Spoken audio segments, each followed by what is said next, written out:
Hi! Hello! Thanks for the raid! I really appreciate it. I'm sorry you had to wait this long for me to get here.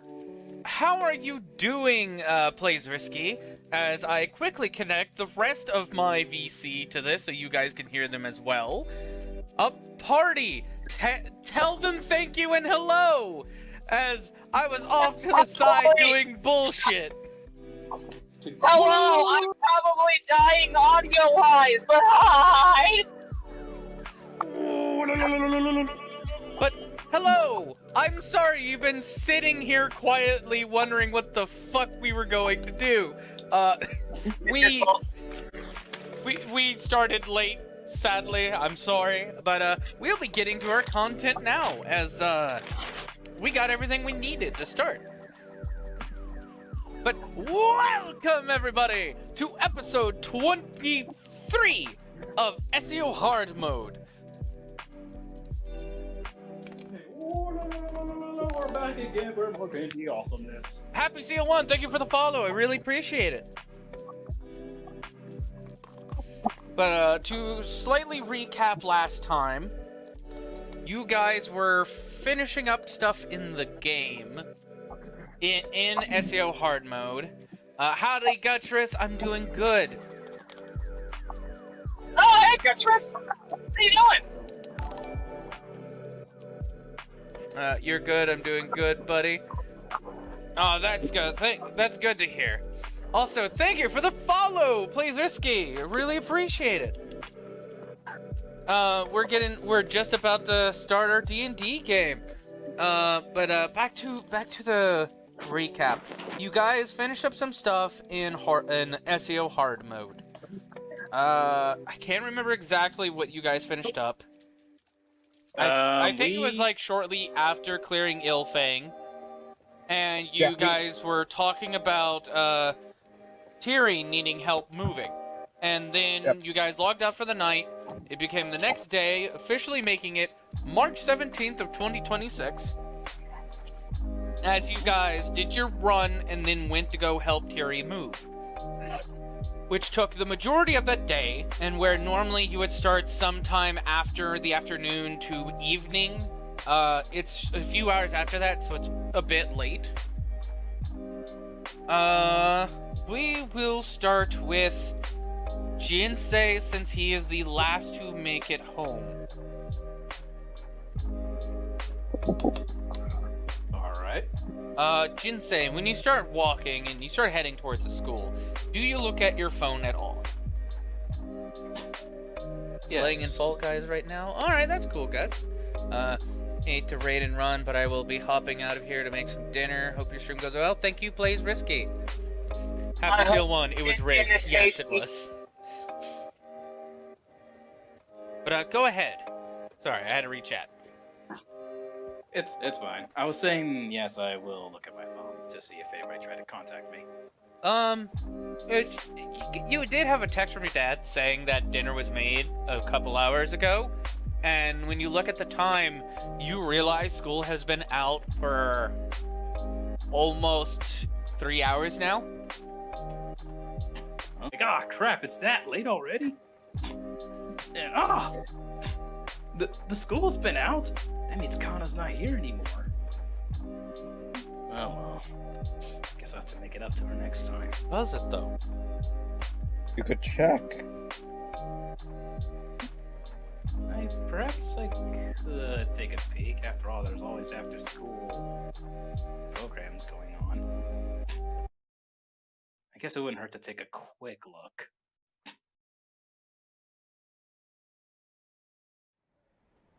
And at that point, I think he would head onto the school grounds and look around throughout the building to maybe see if he could find anyone.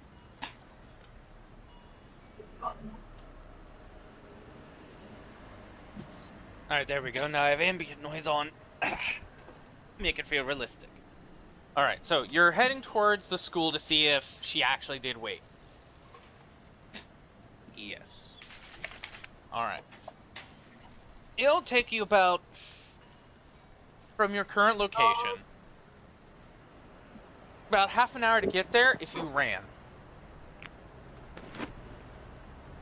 And I mean ran for the whole 30 minutes. Which will be a test of how well your running with Yuto is going. Yeah. So Yeah. if you do want to do the complete sprint for the whole 30 minutes, there will be a number of checks you will need to make.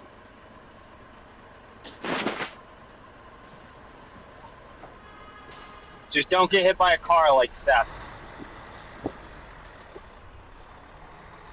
Let's go for it. All right. So you start sprinting to try and get there within 30 minutes or less through running. Am I making athletics?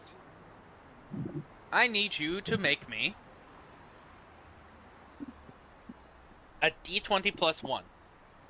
Oh, D20 was one? Alright. Mm-hmm. R1, D2, 0. I'm getting there, Pokemon. Ah, There, PNGs. This game hates me. Oh, fuck. What? That is low enough for a D100 roll.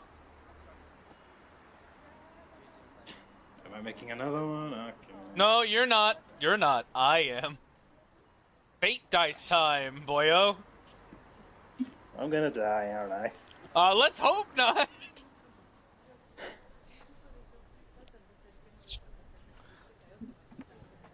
I'm dead.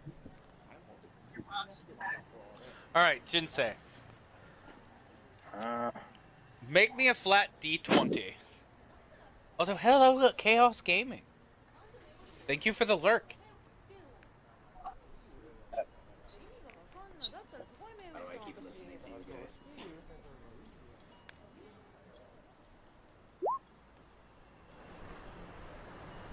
Fuck! What is this bullshit? Hey, Jinsei, you remember that milk truck?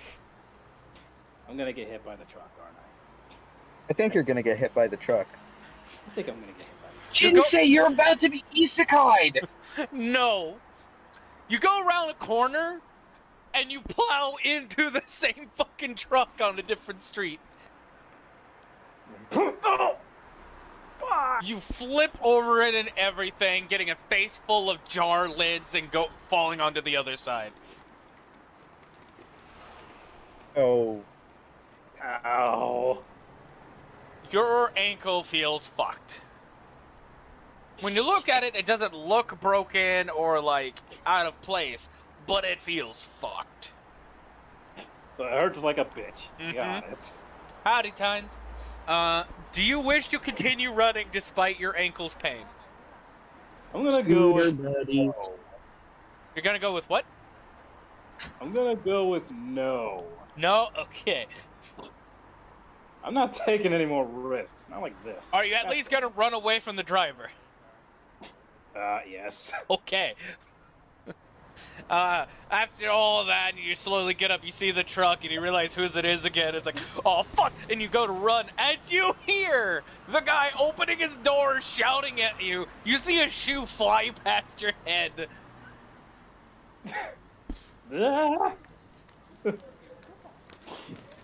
Where are you running to now? I gotta remind myself to tell Yuto that we need to pick a different route, because that truck is a real problem. Just like the cabbage guy. My milk bottles!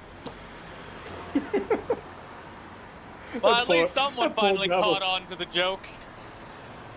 That poor Gobble's cabbage coat. That is literally the joke, is instead of the cabbage guy, it's the milk truck man. I see now why the truck is so important. That is why it's so Oh. important. God damn it. But yeah, where do you go after running away from the scene? Still going towards the school. Still Just okay. taking my time. All right, I'm since just you're taking my taking time, your but okay. time, you don't need to make any more rolls. But because of your ankle, you will make it there in 45 minutes. Rather than the originally intended 35. Okay, that's still less than an hour.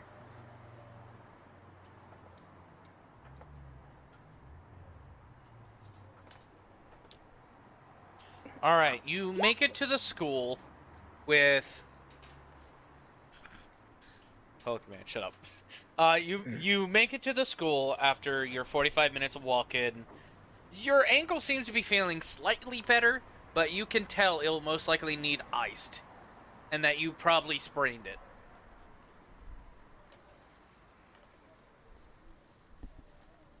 Or pulled a muscle. One of the two. Damn it. Been a while since I messed myself up like this. Usually I'm way more careful in this, both in-game and out. And it is much darker now, so it is a little harder to see, even with this the street lights slowly turning on. Should have been a truck of beets, and its owner is called and it's owned by a guy named Dre. Ha ha ha ha ha. But as you're looking around, as the lights are being turned on for the sidewalks and stuff, you don't seem to see Nakata anywhere.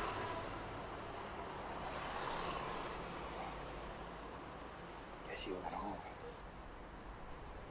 I see.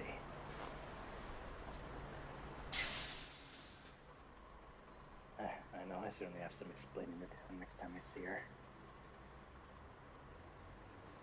Well, guess I'm done here. Shit. Roll me a d20 again. You do hear a phone being dialed off to the side before you hear Nakata talking, saying, yeah, Dad, I'm heading home unless you still want to pick me up. And that's when you look off to the go a little bit off to the side.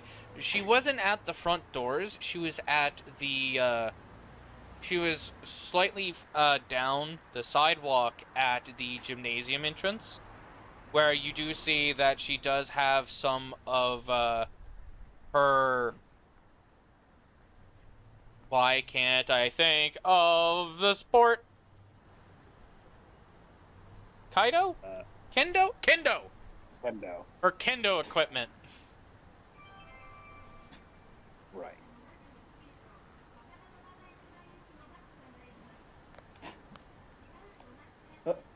Nakata, hey! That's when she'll look over, it's like, yeah, I'll be by gymnasium, I'll see you in a moment. Someone's here, I'm gonna talk to him real quick, and, you know, tells him bye and everything before hanging up. Man, you know how to make someone wait forever. Sorry. What the fuck did you do to your ankle? Don't say you got hit by a car. You're not completely wrong. I tried to flip over a milk truck and failed horribly. I'm not... Relax. It's not broken or anything. She's just more confused at the mention of milk truck. You remember that running route that I told you about earlier today? You ran into the same milk truck twice? Yep. Crazy, huh? And you still tried flipping over it? Well, it was either try to flip over it or take a full-on ramming.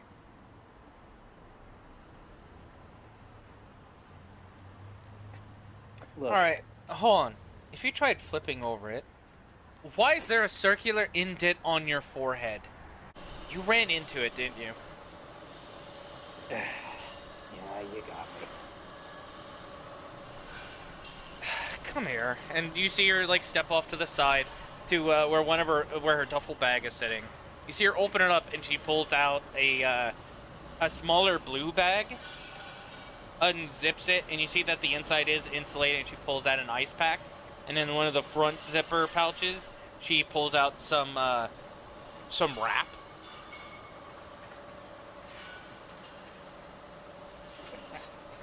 Sit down on the steps. Come on, let's get this over with. Yes, ma'am.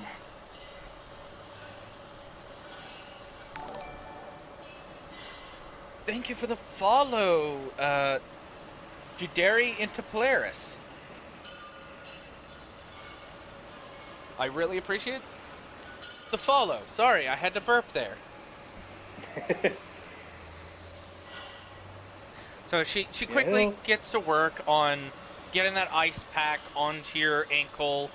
Then obviously you flinch when she places it where it hurts the most. And immediately with the wrap, start tightly wrapping it around her ankle.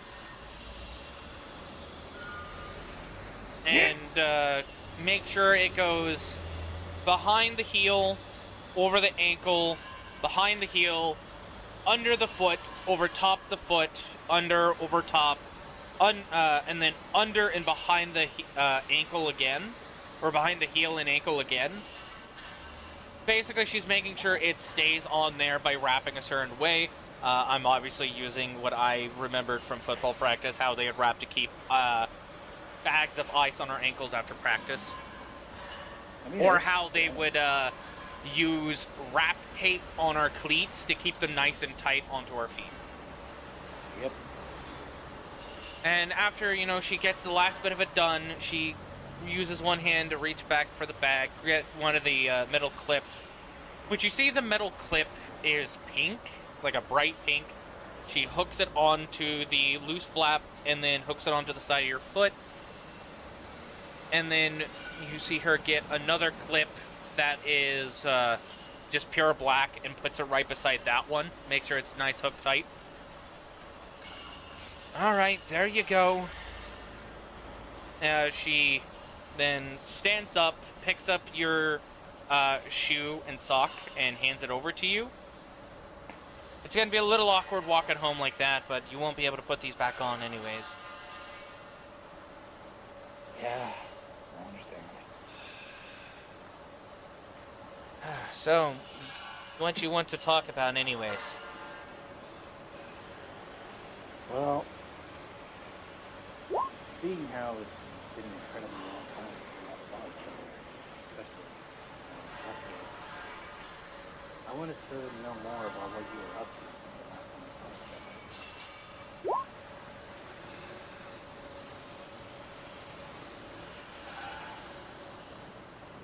Please repeat. You were quiet on my end. Yeah, I need to check if my voice impression is He was asking what she did in Death Game since they last saw each other. It's basically a social call. Ah, so just say how you been. Gotcha.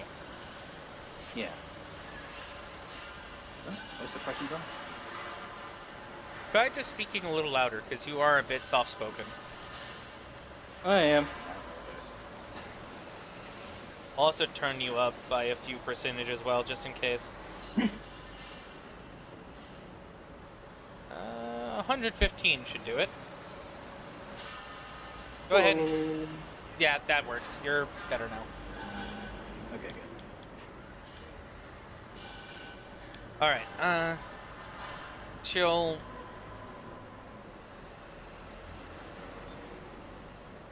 You see that her expression softens, but also looks slightly disappointed in hearing that. Before, fixing itself, going back to her normal expression. I've been fine. Been keeping up, exercising, learning kendo, keeping up my weapon skills. And,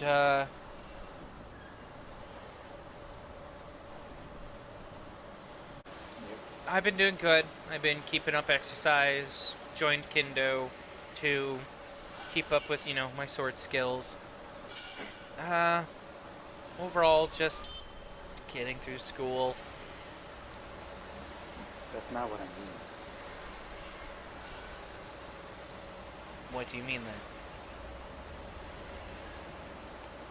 The last time we saw each other in the death game was the last time we saw each other for quite a long time until I encountered you in school. I honestly didn't think that you would make it out. So I wanted to know what happened between then and the time that we all escaped. Oh, you want to know what happened in... Okay. Yeah. Because you were among the few people that I actually spent a lot of time with. I guess you could say I formed a bond with you. And if I lost anybody that I formed a bond with, I probably wouldn't forgive myself for not doing more to help. And yet, here you are. It actually made me think that I did something right for once.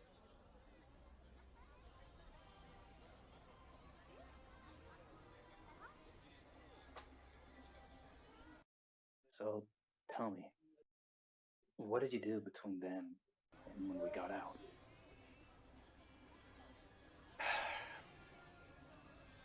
Well, that's kind of a long story. Don't know if my dad will get here before I'm done, so...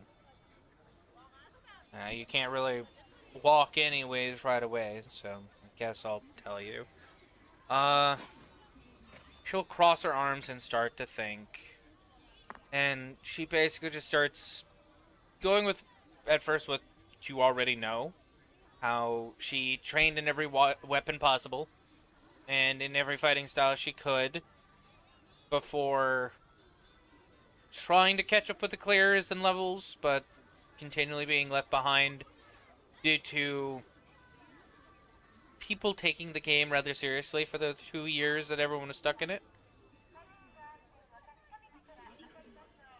Then she talks about how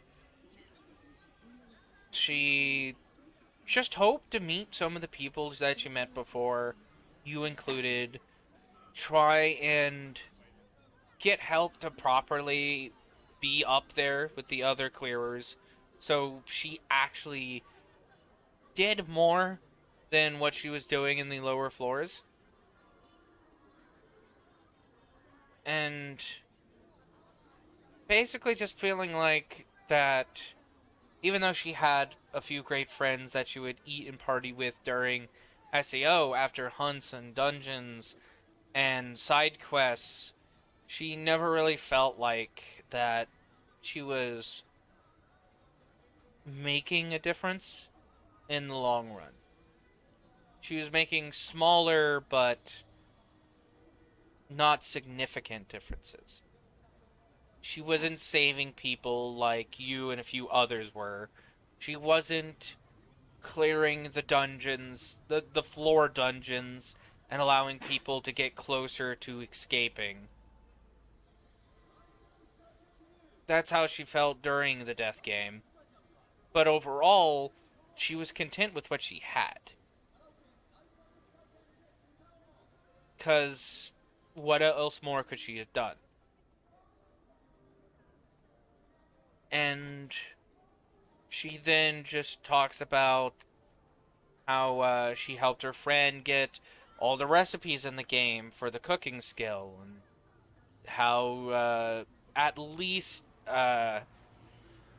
25 weapons were made for her as they went up higher in floors, and each weapon having some pretty rare materials to craft them. Her most prized one being a naginata that was formed out of the same material that Kirito's Dark Repulsor? Dark Repulsor. I was right. Okay. Sorry. They both are basically named the same damn thing. One is to Dragon elucidate, to light things up. The other is Dark Repulsor, to light things up. Yeah. but it was Dark Repulsor specifically that was made with the whole dragon shit metal, Yeah, basically. yeah, It's especially Dragon Shoot. considering Elucidator is a boss drop. Yeah. She had If I made a recall, Nagi. Yeah. it was the 50th floor boss drop. But yeah, she made a Naginata out of the same material as Dark Repulsor, and had been able to uh is it called upgrade or is it called reinforce? Where you upgrade it. Because it's like at like plus 18 or plus 19, there's a chance it breaks and you lose it forever. I honestly don't know that. Pokemon? From what I looked up, it do I don't see like a thing like a proper term. I just see looked up Elucidator and it's like it was Reinforcing. boosted It's called plus 45. reinforcing. Yeah. Yeah. The process is called reinforcing. Hers was up around hers was up around plus 14 out of 20. So it was Oh, one of the stronger weapons out there. But of yeah. course, Jinsei, your swords, which you got on later floors, would have had an enhancement total of 30, and because thanks to Yuto, Nilla, and Patva, yours was maxed out of a plus 30 weapon. But that was only on one of them. Which Yeah, they sadly know. was the one that was broken. Yeah. And Lisbeth did recreate yours, but she could only get it to a plus 7. But that's fine, though, because it already feels better than my old one. Yeah, because she definitely put a few more rare materials into it. Indeed.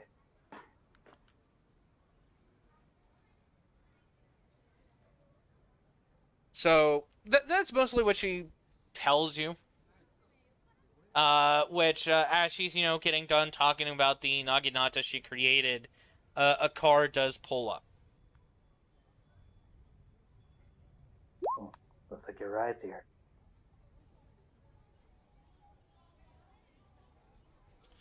And also yes, Pokemon. That is what the full name is.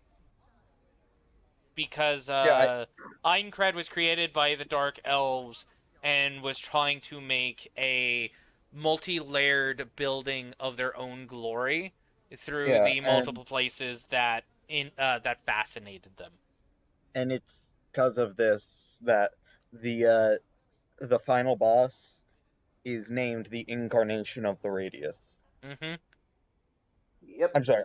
I went on a little bitty wiki dive during this when we were looking things up. Wiki Oh. dive. But anyway, to go back to the session, Sorry. she'll look to you like, yeah, that's my dad. I should probably. As you hear the car door opening and closing, is like, Nakana, oh, is this the young man you were telling me about? Dad, not right now, please. It's nice to meet you. You're, uh, was it Jinsei? Yeah, that's what most people know me as. Dad, no, not right now, please. No, just I want to thank him personally, and he bows to you, and starts thanking you for like what you did for his daughter within Aincrad, helping her focus on staying alive and having saved her life, and giving her the inspiration she needed to keep fighting and living, as she's been uh, having a lot of problems since she gotten out of the death game, with a mix of PTSD, suicidal thoughts, which you see Nakana is like grabbing her Please dad by stop the telling arm, him this.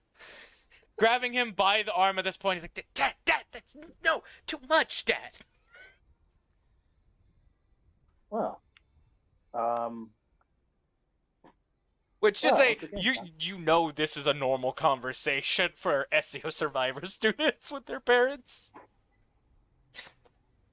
To them, this is like, okay, this is redundant information. Shut up. Dad, please stop.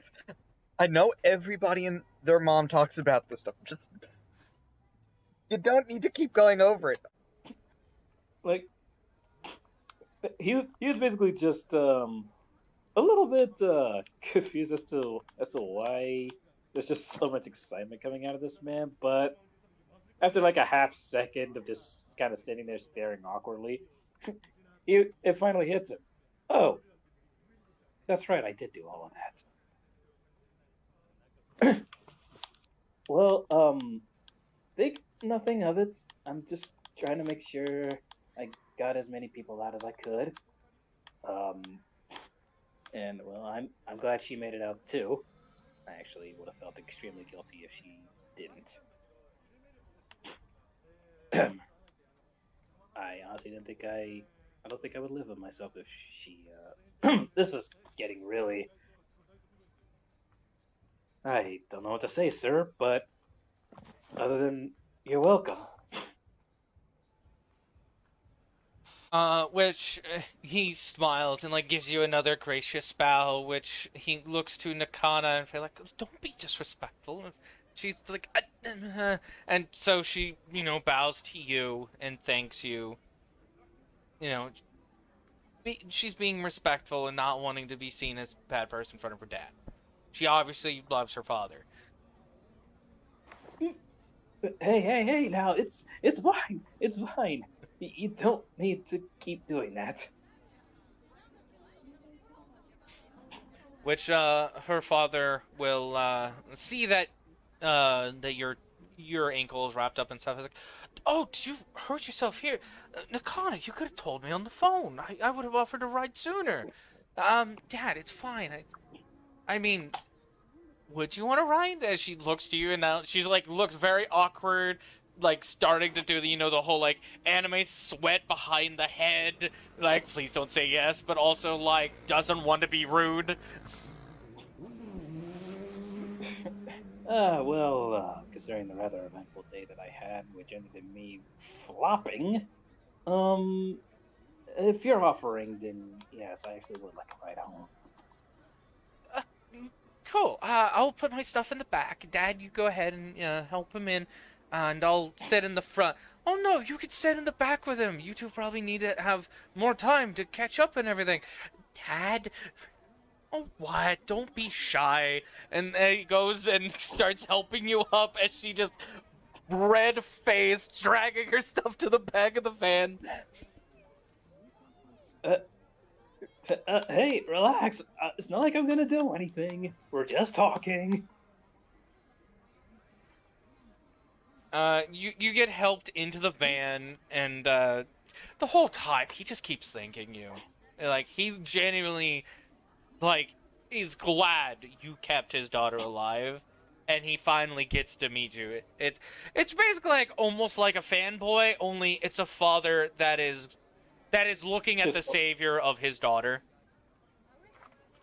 Oh boy, wait till Nilla hears about this. He says under his breath. After you're in and he gets to the driver's seat, Nakana gets into the other back seat behind her father, and for the initial drive of like first few minutes, after you give your address and he puts it in the GPS of his car, it's just awkward silence.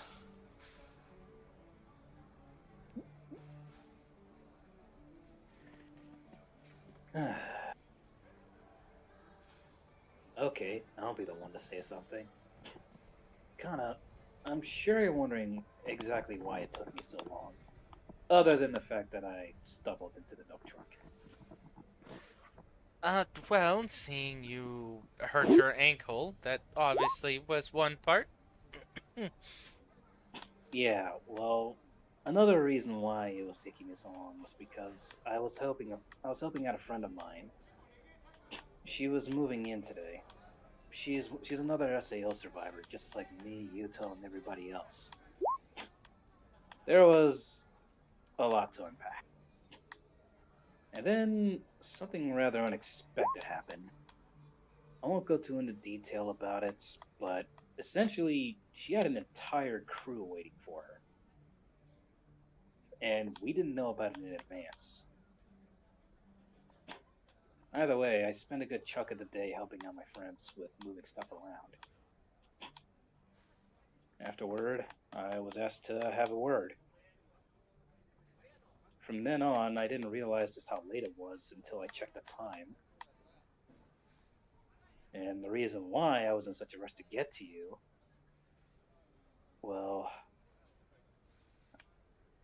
it was as you said before. I didn't want to keep you waiting, because I said what I wanted to do. And, well, it's generally seen as rude to keep people waiting. Shows what I know.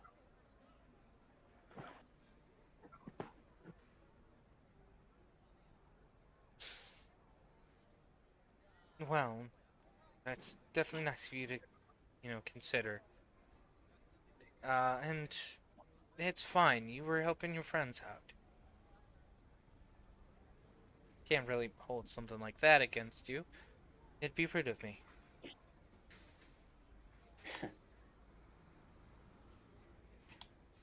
Either way, I did fully intend on keeping my word. Because, well, what kind of man would I be?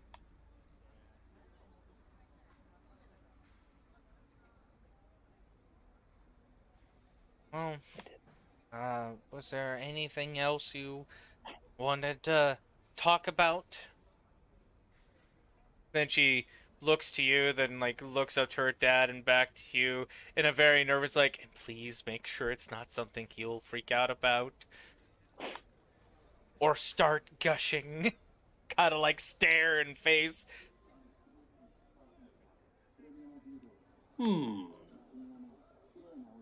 Well, just taking a moment to ponder exactly what kind of subject he could bring up that's perfectly casual. Um, hmm.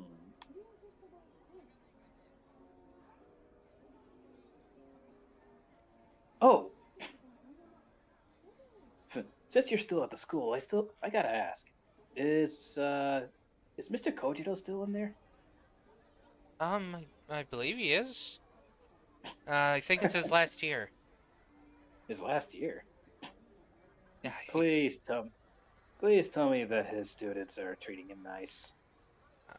I'm not very sure. I'm not in his class personally, but I've only heard good things from him. He's going to become a college professor. Oh, really? Yeah, he's going to be studying philosophy, and he's going to be working with an author to write about the death game. Oh, is he now? Yeah, they wanted it was Mr. Kojiro? Yeah. Okay, I want to make sure it was Kojiro and not Kujiro.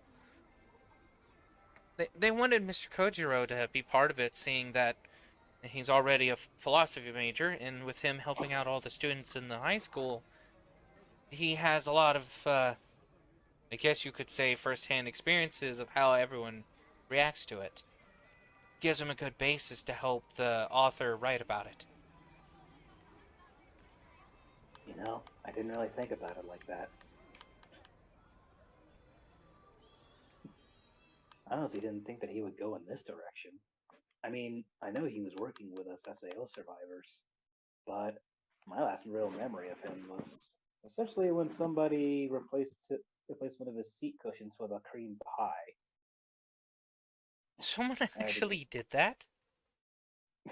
yeah, I'm serious. I I think it was crap. What was his name again? Sosuke? I I don't know who that is. Was he part of your graduating class? Yeah, he and I shared the same class. I tried to tell him to stop, but he wouldn't listen. Being the class clown that he was, Well, he's always looking for a bit of excitement, and he certainly got it by a full 2 weeks of detention right until graduation. It was hilarious. Chocobo what? What do you mean chocobo? He said Sosuke. Chocobo? I was looking at chat and Tynes Dungeon goes, Chocobo what? Tynes, don't make me start singing the song, because I will do it. Please don't. But yeah, she somewhat laughs at the whole like the cream pie story of, or was it a cream pie or was it a? It was a cream pie, yes. Yeah, the whole cream pie story of having Mr. Kurojiro sit in a cream pie, and she ponders for a moment. Well, no one in my classes seemed to be a troublemaker like that necessarily, but there's a few guys that like just doing the simple chalkboard eraser above the door, see who they can get with it. Are you serious? They're still doing that? Yeah, it's a very simple thing. No real harm comes of it. You can't beat the classics. At least it isn't the water bucket that the Americans do. Oh yeah, I heard about that. That's so awful.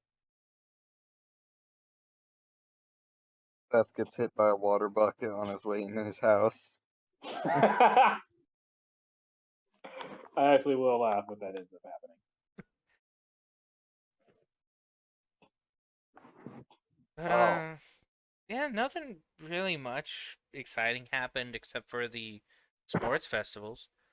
My group within the Kendo Club managed to get third place for our year. Third place, not bad. Yeah, sadly we couldn't compete with the Kendo Club's graduating class with what was her name? With their head Sukuha. Wait, Shot in the Dark was Sugaha the race. I did just say their head, so yes.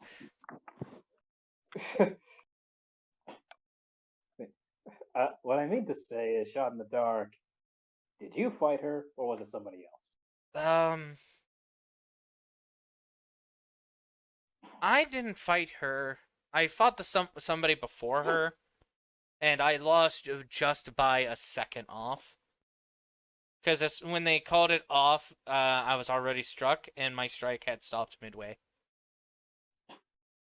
Damn. You could have easily won that. It was a timeout, so... Well, it's a shame you didn't get silver or higher, but you managed to get third place. That's not bad at all. Oh, that was our overall ranking. We had top of class. I had second. Someone else had first. She's really good with a sword. As you hear her father in the front say a bit chipperly, before Sun realizes, oh right, my dad's at the car.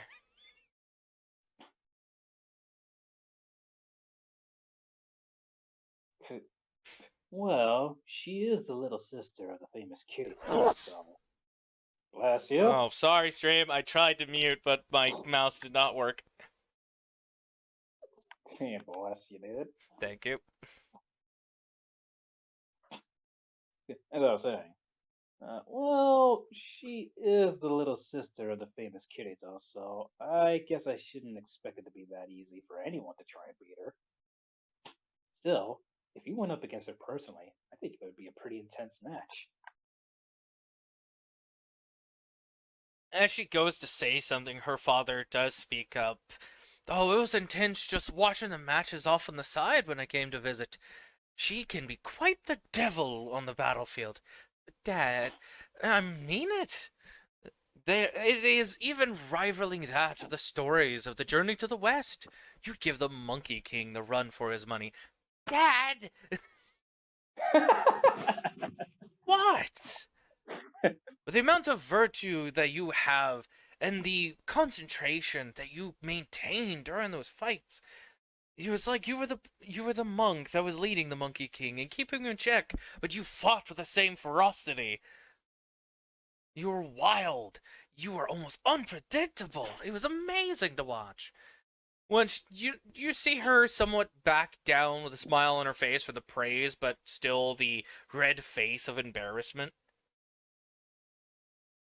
He's right, you know. And the few times that I've seen you fought back in SAO, you were pretty. How should I put this? Intense? No. Something more than that. Something more than that. Spicy. I'm trying to think of the word. Oh yeah, you're absolutely insane. The father bursts out laughing as Nakana just like blank stares at you for a moment for her like swift punch to the arm. It's like, that's the only word? Hey, what? I got others. There's brilliant, radiant, versatile, ferocious. Another punch? Stop talking! Fine. But you get my drift. You're really good. But actually, I'm actually kind of ashamed of myself that I didn't challenge you to a duel when we first met. Then again, circumstances wouldn't allow it.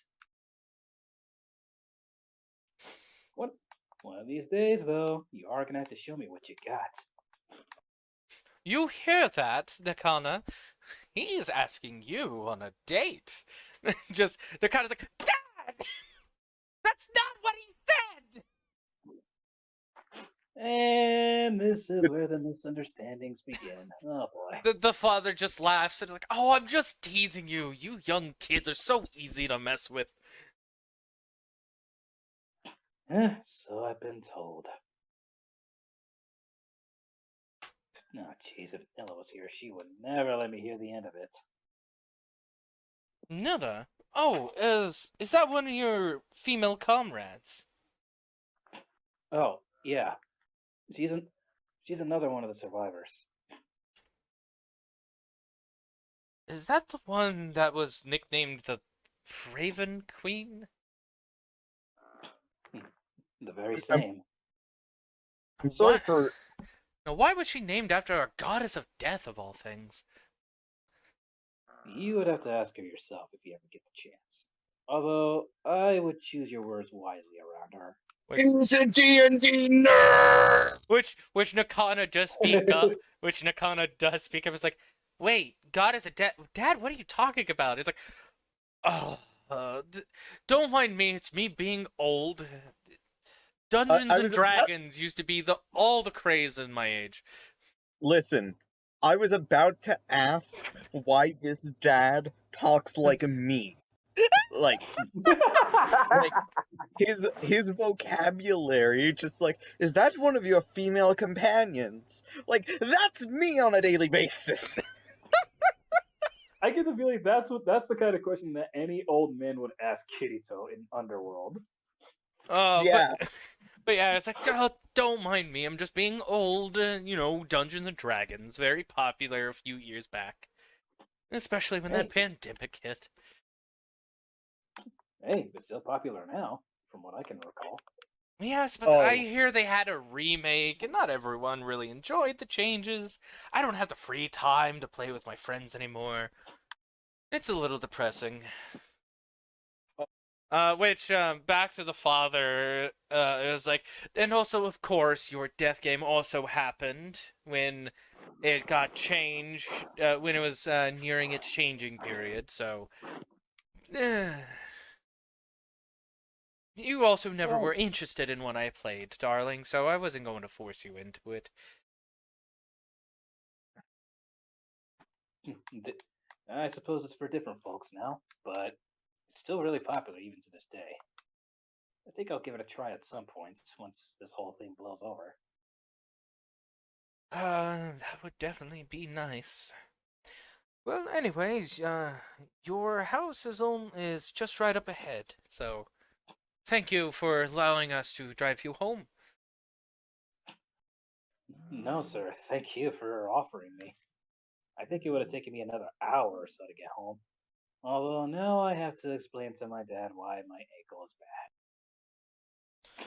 Oh, best of luck, but I'm pretty sure he'll be very understanding, especially of a very young and talented man like yourself. Well, I don't know about talented, but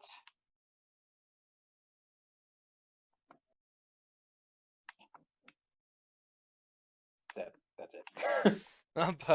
Just goes off in the silence. Oh man, just nods. Ah, well, at least that didn't change about people. They never like complimenting themselves. As he pulls over to the curb and parks in front of your, across the street from your house. Well, this is where I get off. Oh, actually, before I head off, Kana, here. Here. He reaches into his back pocket and pulls out a card. Got his number on it. All right. If you ever need help, let me know.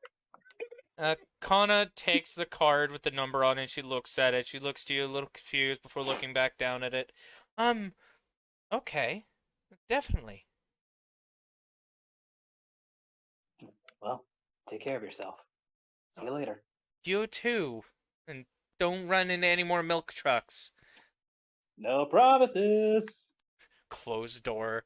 And you walk across the street, you get to your front door. Do you look back to the car?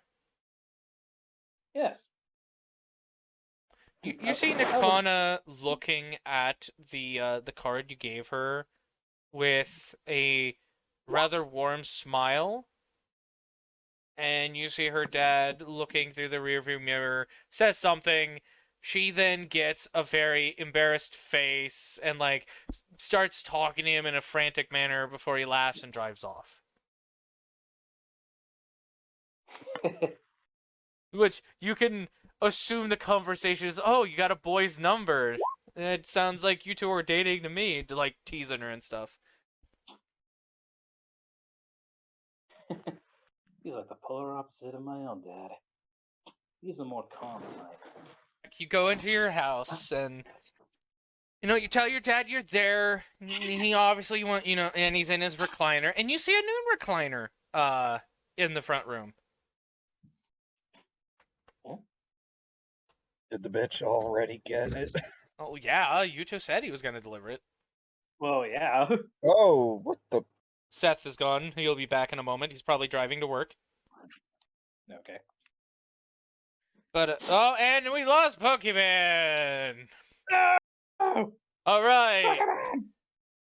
God damn it. I guess Jinsei just dies as he's shot by his own father. The end. He accidentally told me.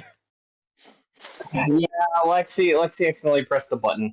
Oh, you called Pokemon on accident? Yes, I did. It was an awkward conversation when I realized what had happened. It was. Your part, ain't it? Anyways, and yeah, you do see the new recliner that's in the front room with your dad. There's a table in between it, like a small table that where it has a basket on the bottom that has a bunch of books in it, and in between the chair is just a small a small bowl of assorted nuts and M&Ms. Ooh, piece of candy. Nah. And yeah, you start telling your dad. You start to tell your dad like what took you so long till you saw that. Sorry I'm late. Oh. You tell you son of a bitch. Your friend said he was going to drop it off. Can't help it, you were slow. No, you're right. I can't. Of I'd course. rather. Oh, you go ahead. I didn't mean to interrupt.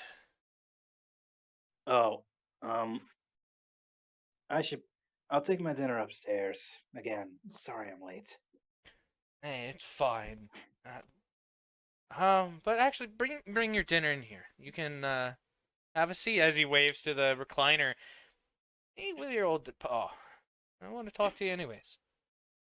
Huh? What's so confusing about your dad wanting to talk with you? Oh, nothing. Well, you've always been really busy with work, and ever since that incident, I figured you'd be left alone to recover for a while. Well, just because I'm recovering doesn't mean I can't use that time to talk to you. Not at work and not going to be there anytime soon. You actually get time to talk, get to know each other again.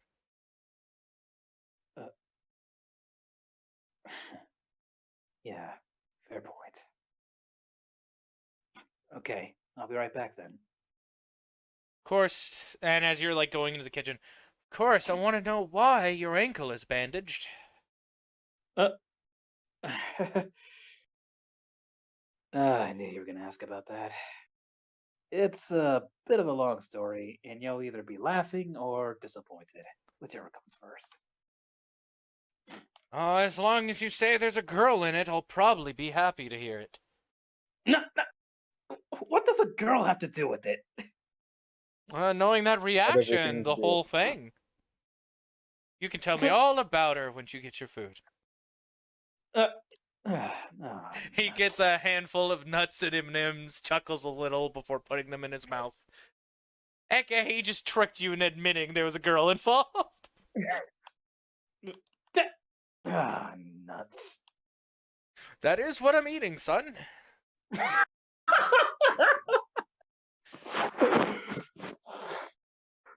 Yeah, I'll be right back. Jeez.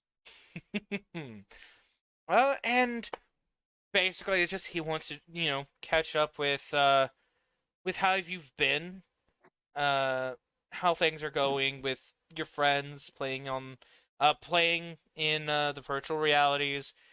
But that's after, you tell him about the whole trip with the ankle, which, he'll tell you if it wasn't for you taking everything so seriously, you might actually land you a girlfriend. Like, teasingly, of course. Because, like, oh, you gave a girl a number, but you didn't mean it in the I want to date you kind of way. If only you were less serious and actually thought of that first. Hey, come on. And yeah, and like after that, it will be the whole tell me about what's been happening. I want to hear as much as you're willing to share, and if any new news has occurred, and anything personal to you has changed.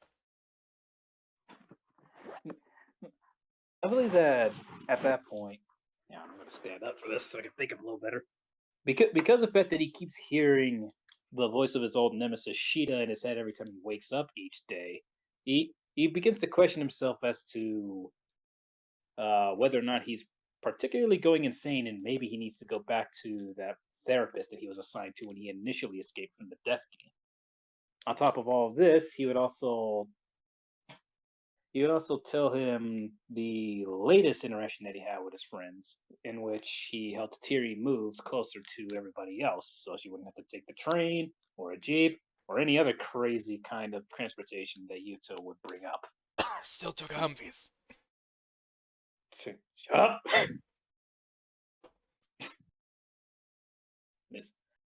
And he'd also tell him about the time that he visited the old school that he went to before he graduated, and his fateful encounter with Nijika Karatachi, aka Rain, another SAO survivor, and one that he had eyes for a pretty long while, but he never openly confessed until a couple of days ago. And after he would reveal that information, he would tell him about later on today, after he helped Tiri move closer. On. For the whole confessing love thing, is that going to be a half-truth where he confessed and she reciprocated? Like, that's how he tells it? Yeah. All right. Or rather, she confessed first, and then he reciprocated. Yeah, she confessed first and reciprocated. I was going to say, if Jinsei tells it that way, his dad's going to be immediately like, you sure it wasn't the other way around? You are a killer, son. Wink. It was like, hey, stop. And then he lets you continue.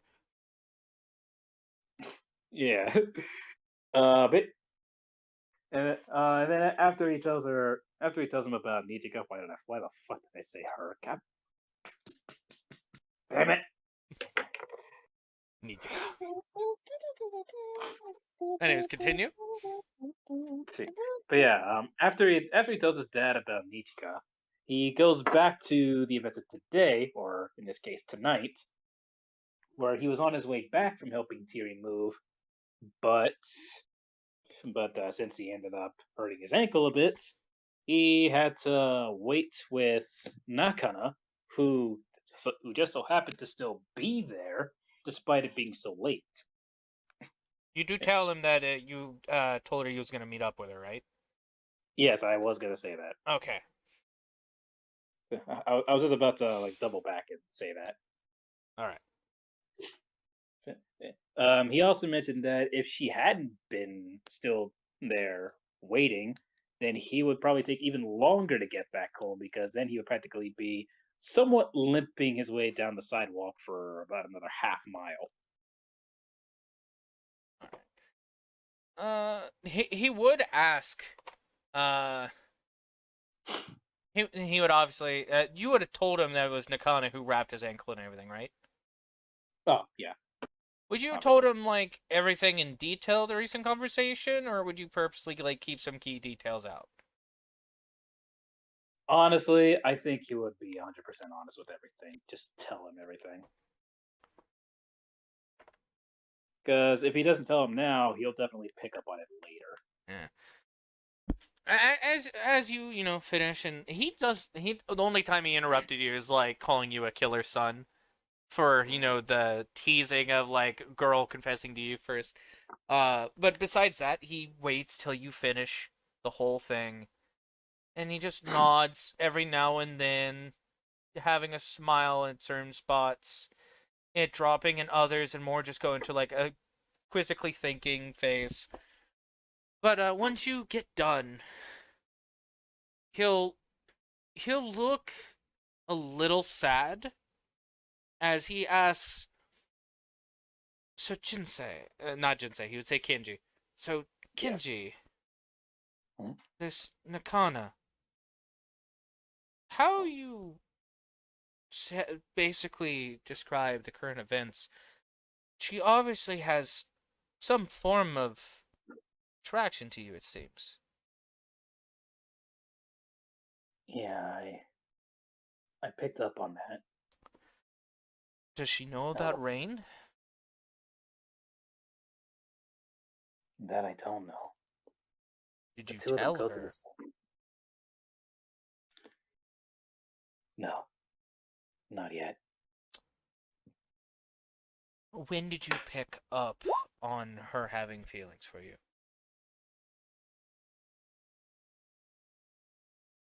It was on the same day that I encountered Rain. I found her in the nurses' ward, and one of the In the nursing, section of the sports festival, because it was outside. It wasn't actually inside. oh yeah.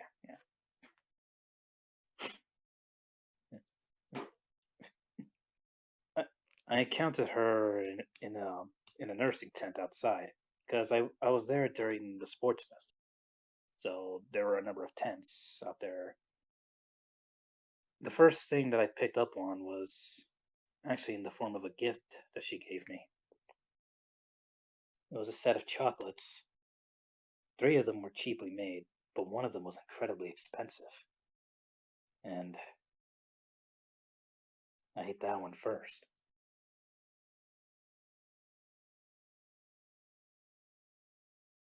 I think you can pick up why I'm asking and why I'm wearing this face. Yeah. You should say something to her, son. Can't have her going around like that. Especially tonight after you gave your number to her. That's a lot of mixed signals, son.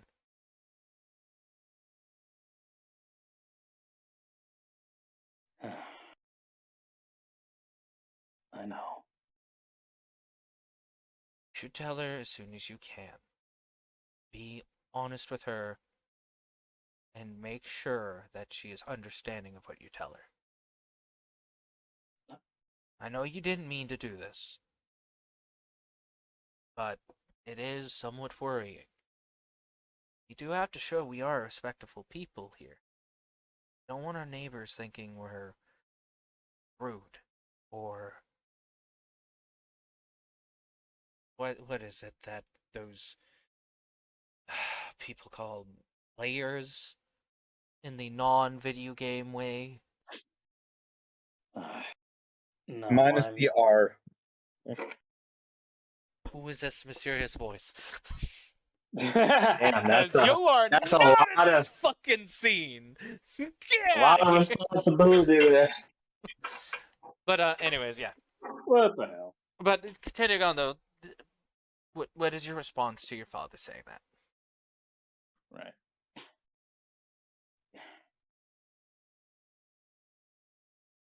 You know, Nilla, my friend, I actually talked with her about it later that night. And she said something similar.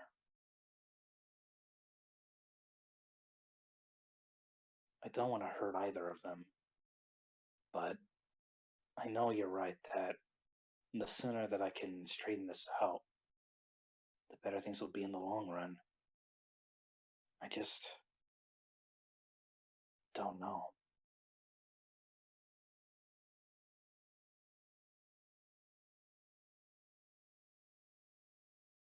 I'll What do you say think? I am proud of you that you found these girls that have shown an interest in you. You do consider their feelings. I know you're a teenager, just about that you're an early adult.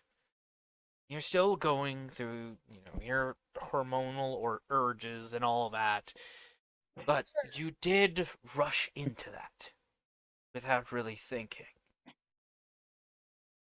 Now you need to backtrack and correct any mistake you made. Once you do that, I'm pretty sure what you deserve will come to you, and what you earned will also come to you. Let's hope what you earn is a lot better than what you deserve for rushing.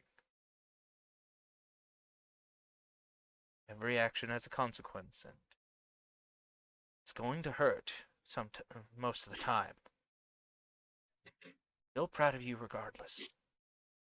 But you gotta remember you gotta take it slow sometimes before you go headlong into battle. Isn't that what you used to tell people in that death game? I know you're right. It's been a while since I've heard those very same words.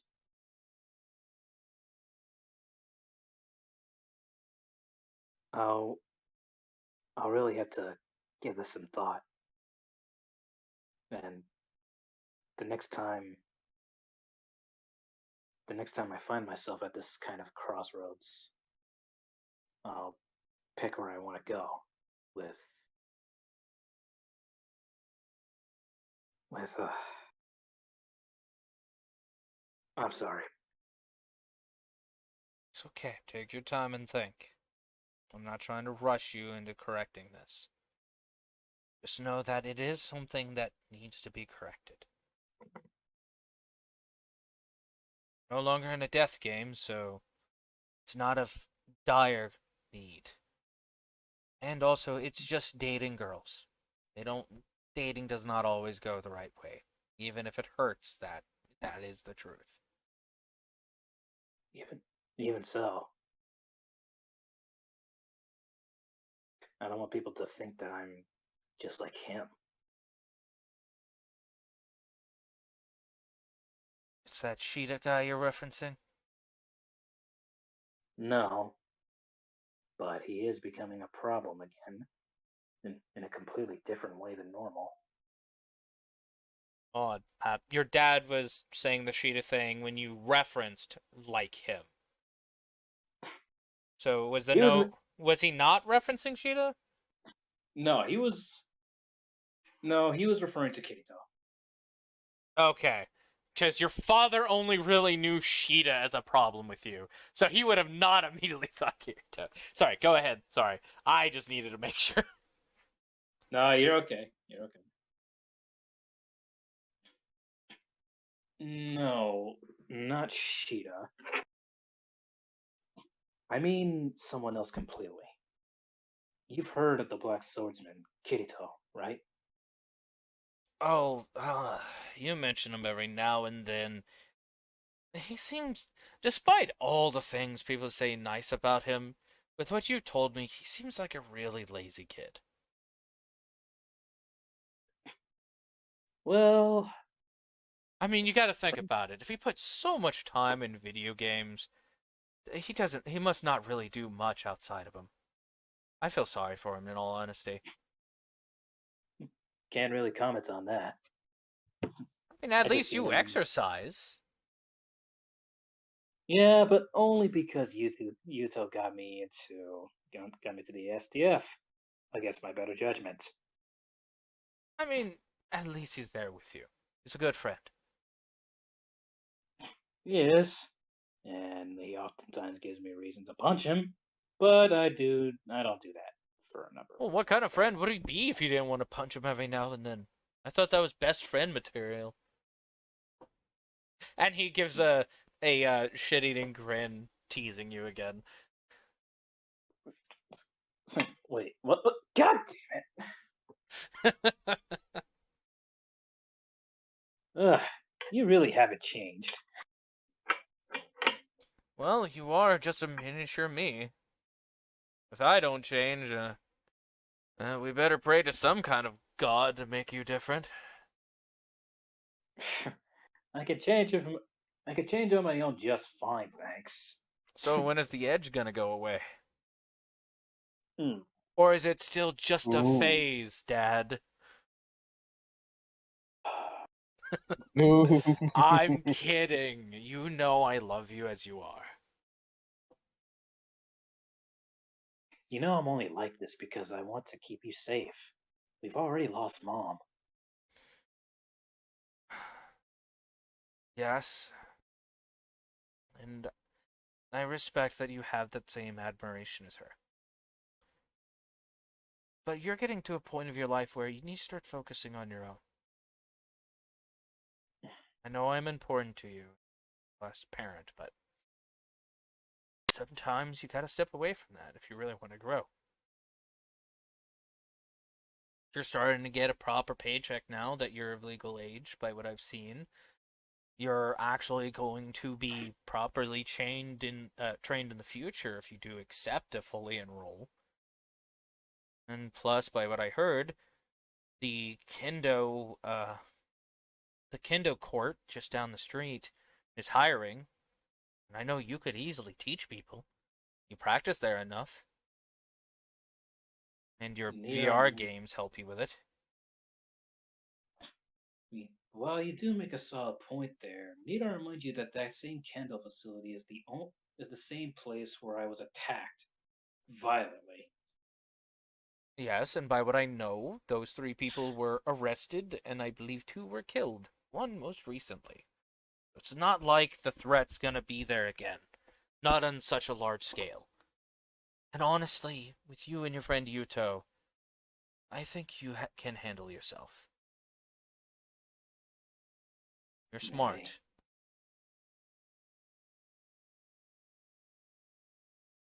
Come here, Jinsei. And he sets down the legs of the recliner and sits up and, waves you over. Kenji, not Or not Kenji, Jinsei. sorry. Fuck. I'm used to saying Jinsei. No, he said, come here, Kenji, as he puts down the legs of his recliner and sits up.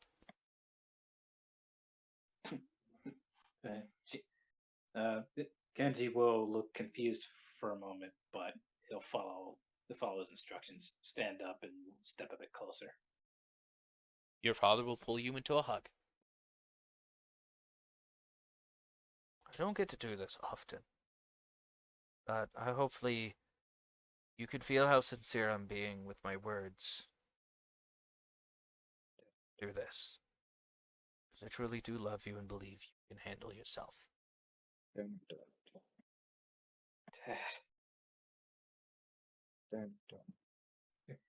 You have a bright future. You're a strong young man. You've taken my lessons to heart. You have your mother's admiration and sense of duty. You are the perfect person this world needs to see change. I really do believe you'll bring that change to this world.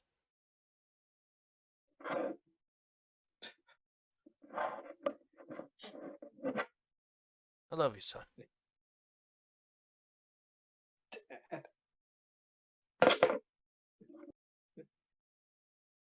Tears will well up in Kenti's eyes as he hugs his father tightly. He starts crying into his chest as these words reach his heart. That's it. Let it out.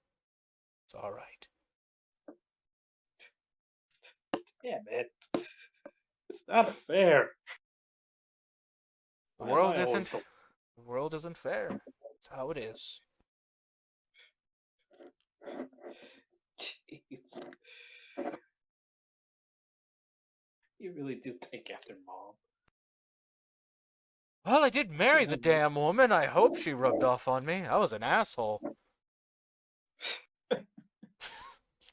There's the smile. All right. Now, let's stop being all emotional and you finish your dinner and go play with your friends, all right? This is the best soap opera ever. God damn it! Man, this is the best hour and a half movie I've seen. He said he Man, wanted to do stuff, so fuck! Yeah, no, I'm just making a joke of like, man, I love this movie. When does the video game come out so I can actually play? I'm sorry! I'm fucking around. I was just making it funny because there was some beautiful moments. Yeah. That's a I'm mood com- killer. But I am anyways, completely fine with it. but yeah, Jinsei. Yeah. Continue on with the nice, heartwarming moment of your dad calling himself an asshole in the past. When he basically suggested to just stop being so emotional for the moment and just finish eating the dinner, Jinsei will simply nod, smile, and say, "Serious, sir." Not too serious. Boops you on the nose like he used to when you were a kid. But hey, come on, I'm not a dog. No, Bark, bark. but you did always pretend you were a little clown as he just grabs your nose and goes, honk. Continue on. Yes.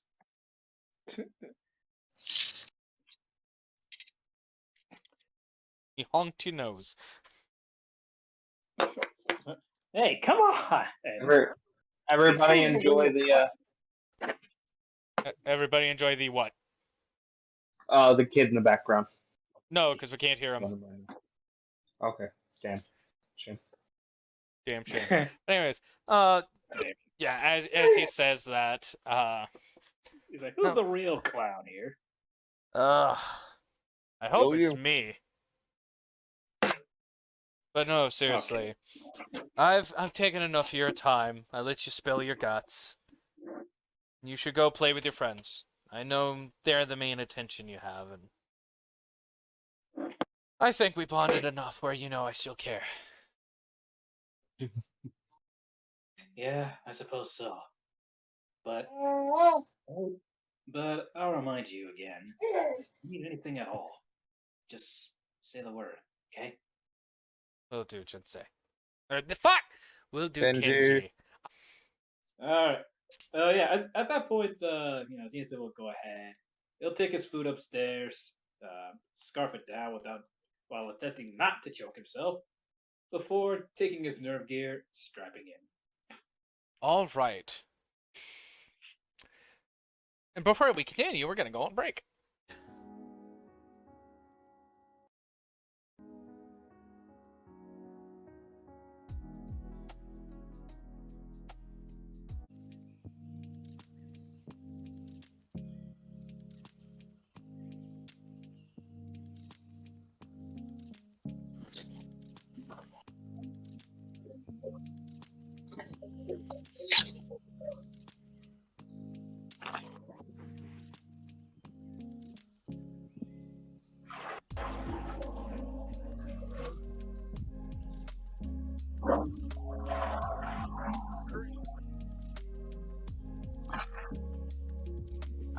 No, no, and yes.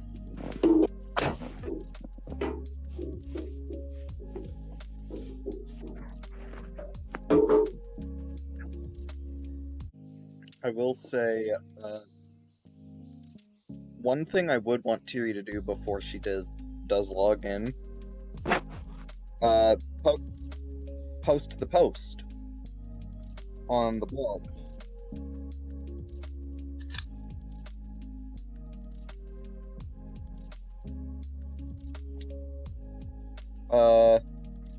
I will say to anybody, this isn't like a fully thing. This is mainly my Pokemon's draft on what it would basically cover. About the SAO hard mode quote-unquote cutscenes. Hello everyone, I'm pleased to meet you with my first message here. Happy to be here managing the SAS blog, but I'm still very new to this, so I'd ask you to forgive me ahead of time for any mistakes I may make. Now on to the matter at hand. I'm sure most, if not all, you are aware of the game SAO Hard Mode, a game project made in conjunction through the efforts of former Argus employees, the original team behind SAO. Ymir, the current company managing Alfheim Online, and the team behind Asuka Empire, and I forgot what we fixed this one to, and the Shigemura Laboratory. The team-up has re-released the game with mechanics reminiscent of both the original games and brand new content with its own lore, taking place well past the events of what we refer to as the Death Game, with its selling mechanic being that your level resets to 1 upon death. However, it's this new content that has caused for most of the buzz around the game, and not an entirely positive light. For newcomers or brand new accounts, you should have little to no issues, and be able to explore and play the game at your leisure. However, for returning players who transfer their account from SAO via the Seed, you may see flashback cutscenes explaining what your character has been doing between the original game and this, along with some retcons to your character's origin story. All in all, this is very interesting, and can give a neat spin on the world you thought you knew, if you're playing safely. It's no secret that a lot of the community still holds onto their nerve gears, and still use them, as all of the recent games for the Hemisphere still allow for nerve gear compatibility without the threat of the death. But it comes at a risk in this case. If you use an Hemisphere when playing hard mode, you see the cutscenes as intended, but if you use a nerve gear, your cutscene will feel a lot more real. You will feel the emotions felt by your character and the senses felt at that time, and, on somewhat rare occasions, you will truly believe you are your character. Most of this has already been spread around, so most of you probably know this already, but I'd like this message to be a center of the known facts about this phenomenon, which I will call temporary memory overwrite, or TMO, and update it as new facts come to light. The current effects of a TMO that I have been able to figure out as fact are as follows. You will be either confused or dismissive of metagame terms. For example, the term floor when describing the different levels of Aincrad are referred to as spires in canon, so the affected person would most likely correct someone in this case. You will still know how to access menus for managing inventory and shops, but not entirely log out and not really register that you're doing such. You will not remember your life outside the game, before or after the death game, or hard mode, unless events happen within the span of either game, such as purchasing a house or being on someone's friend list will be known to you in the state, but you will not remember your real-life loved ones or the life you know IRL. The last bullet point there is the real scary one, and while the devs have assured us it is a temporary side effect from using outdated tech that has us dive in an unintended way, it still doesn't lessen the fear about it. They could release a patch to minimize the effect or block older model compatibility, but it seems like their worries are elsewhere. Now, not all the information we have on this is negative. For some people with mental disabilities or conditions, the effects of exposure to a few of these TMOs seems to have subsided the effects of their conditions, though we have no idea how long such will last. If this was taken more seriously and studied and tested thoroughly, it could revolutionize medical care for people with these conditions. But as it stands now, it's untested use of dangerous, outdated tech that is overriding people's memories, and it is a dangerous road to go down at the current time, especially when the SAO incident is still so fresh of a wound. For those who value their mind to be their own, I highly recommend going through the game with an ammo sphere, as that is a clear, safer option. For those who want to feel more like their characters, partake in the story a bit more, or just risk takers or clears, I cannot stop you, but I want this post to help you know what you're getting into. I recommend taking some precautions in case of anything happening. If you have any more information you've witnessed or experienced, please let us know in a private thread, and we will look into it and update this message accordingly. For those wondering, I personally have steered away from using a gear after just an initial flashback, not resulting in a TMO, though I have met people who have experienced them personally. I may try to run into one to experience the sensation of it myself, and I will let you all know the results if I go through with it. By the way, I said I will probably remove this paragraph. Yeah, Tiri is still teetering on editing that one out a little after posting. Thank you all for taking the time to read this message. I'm just trying to look out for my fellow survivors. Tyriana Xylee, tag the Scribe of Minecraft.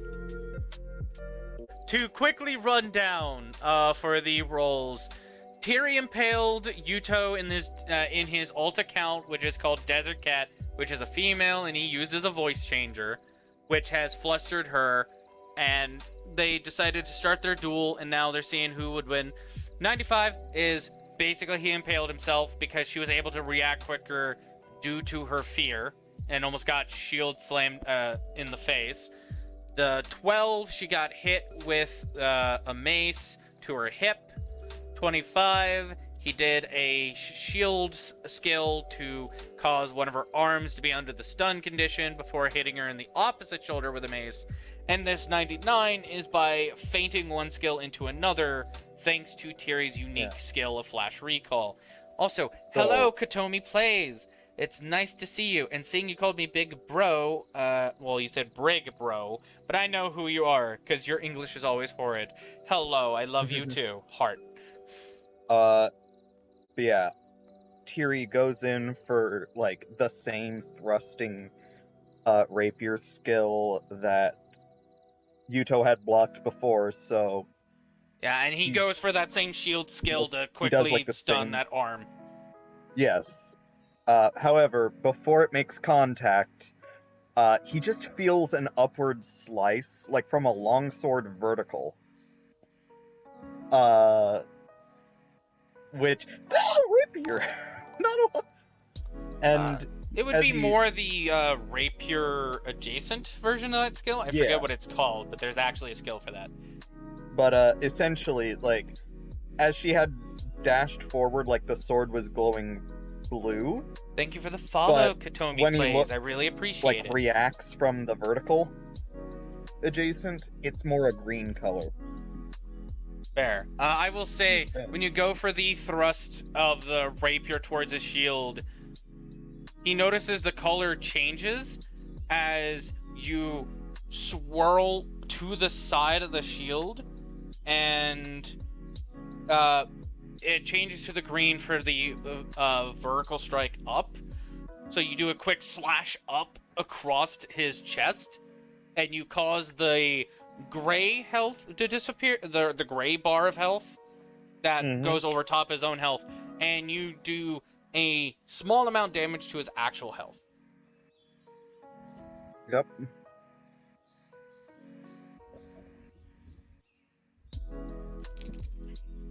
Roll again. Yep. Oh. Okay. Would you want me to do it still to... Just a D100, unless you're continually fainting.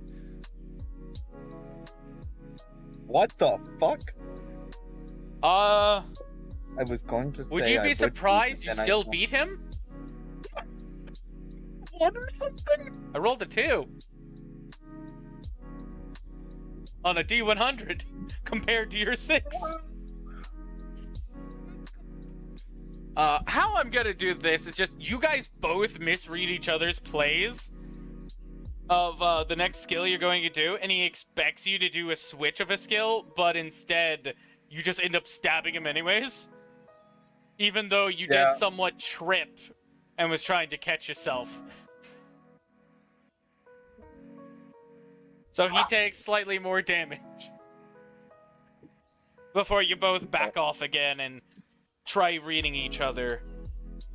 Yeah. Tiri is going to try keep feigning with flash recall. Alright. I will say, after this roll, I do have something weird I'd want to do with that. Alright.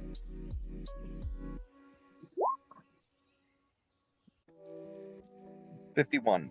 Alright, you go for another one of your rapier skills that's a multiple strike skill. And as you go to do it, you do see him ready to block, and so you switch to a stronger skill that is more of a debilitating flash that causes a temporary accuracy down debuff. But as you switch to it and go to swing, he just covers his face, seeing the switch of the skill and recognizing it. And as he covers his face, he swings the mace right into the side of your knee, causing you to stop your own skill and buckle towards the ground. Yeah. Best fail ever. With that, I'd say Tiri would probably have dropped her sword. Just to add a little bit of fun to this, Tiri has some backups in case of things like this. Being something she did actually pick up from Yuto. Okay. A couple daggers. And she goes to put them in a very familiar pose that Yuto is aware of. Reverse grip sword breaker, normal grip dagger in front. Mm-hmm. You quickly do the quick weapon switch skill, which everyone has, and go to the dual daggers. Which, as soon as Yuto, or Desert Cat in this instance, sees that, they get a smirk. Oh, you cheeky bitch. She's gonna... The sad part is, I'm not using a sword, as they just flick the mace, roll the mace over their hand. She is still going to go in, try with the motion of his signature attack. Which he knows, he knows she doesn't have, because that's not a normally learned skill. Not until later. Go ahead and roll, and I will say you do the 2D 100 KH1, because you are swapping. So this is probably going to be a normal debuff skill before swapping it to something else, I'm guessing. Yeah. Or are you gonna do the 2 skill combo that he does of counter guard and another? Probably that, but I don't think it goes too well. Roll another D100 then, because then that's 3 D100 KH1 for that instance. Because you're comboing skills and then switching mid. 46. Okay, I only rolled once for him, but I'll say because you are using daggers, I should have added advantage to his. He still succeeds, but I'm gonna see if I can get 100. Just for shits and giggles. Nope. Alright, his first roll was a 91. So, he sees you go forward, go for a thrust motion, and he realizes the skill you're using is in a similar stance to his flash step, but he knows you're slower, so it must be more of one of those debuffing stabs to cause, like, slow or even disorientation. And he also sees the other dagger has an ability skill activated on it, knowing it's one of the somewhat upgraded skills, but still considered basic skill to get with a dagger, being counter guard. So he goes ahead and triggers counter guard, so you flip behind him, but he already has one arm swinging back as your mid flip over him. So when you land and turn around and go to swap the skill from the debuff to a normal attack, you're already slapped across the face with the shield without him even turning around. You are now at half health as he is back to full because of his battle regen, and he turns around. Come on, Tiri, you know this is my style. I can read you like a book like this.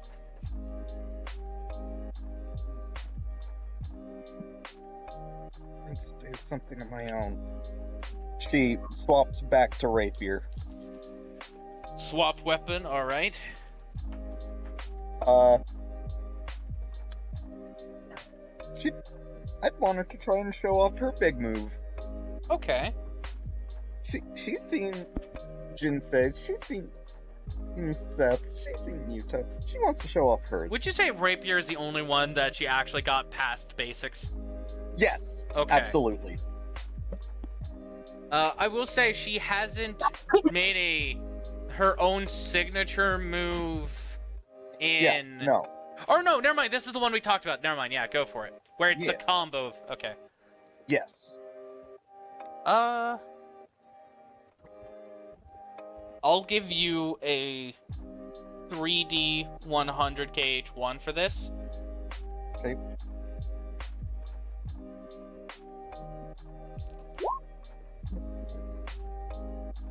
And I'll actually give myself disadvantage on this. All right. Yeah, that is 51 higher. You get to do this. Go ahead and explain the whole chain of events. So, Tiri, steps back, takes a deep breath, and kicks off the ground, rushing toward him. And, he dodges to the side.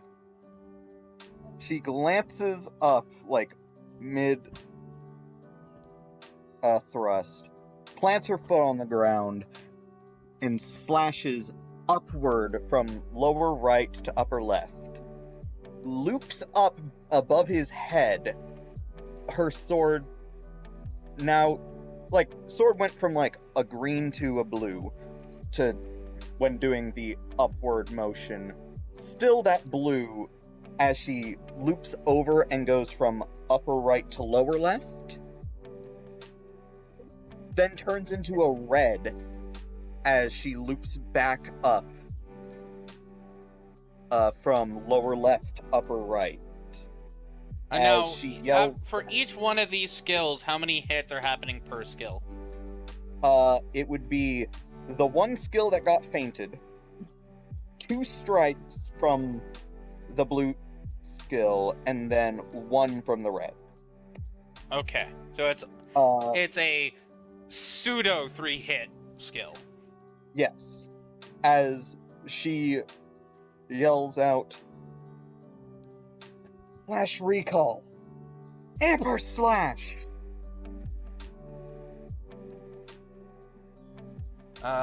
And because it is a combination of multiple skills, He will be knocked down to half health, as he is not able to block most of these.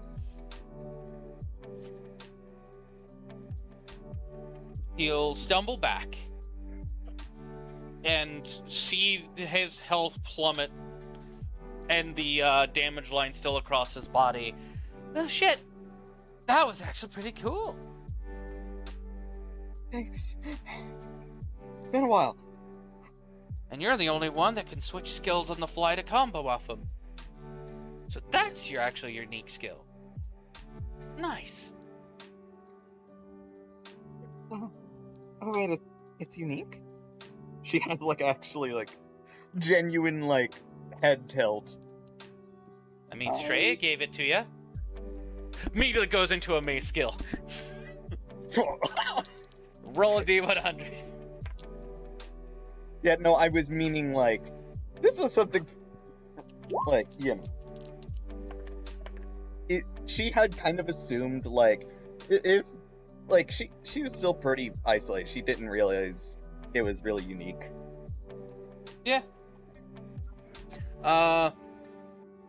You duck under the mace skill and quickly do a stab at one of his legs.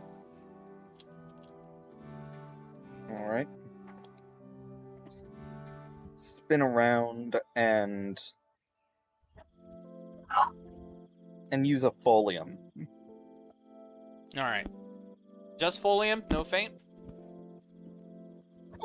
It would probably be faint into a folium, not the full amper I slash. don't know sword art, so you'll have to give me the rundown later. It just simply we're sword fighting at the moment. Yep.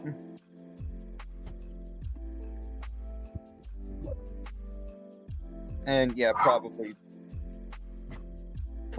the faint into folium or reverse. Alright, then you know what to do for those. I forgot to do the keep highest one. It's That's fine. 61. Highest one is 61. I'll say faint and then into folium. And it's when he sees folium, he realizes what's going on. He activates a different shield ability. Where when he gets the weapon to strike it, it causes the damage back to the weapon. And you see that the durability of the weapon has significantly dropped to where it's about to break. My rapier? Yes, the rapier. It is not broken yet, but its durability has been significantly decreased. Gotcha. And now you can tell why he uses a buckler shield instead of the larger shields, because he's purposely staying up close and personal, so if a strike was to happen, he can block more the hand rather than the strike itself, and make it never reach him. But with a rapier, he can actually just throw his hand at the blade and cause impact along with the shield skill he uses. So some damage also applies, and depending on the shield skill, apply even more damage on top of that, because it also counts as a martial arts punch strike. Yeah. By the way, I would like to point out her amper slash is a mix of folium and streak. Nice. But yeah, he manages to deal significant damage to your rapier, but not to yourself. Gotcha. She is going to keep trying to go back and forth with fainting and whatnot. Actually, no, she's going to feint him out by not feigning. Or that's her logic. Okay.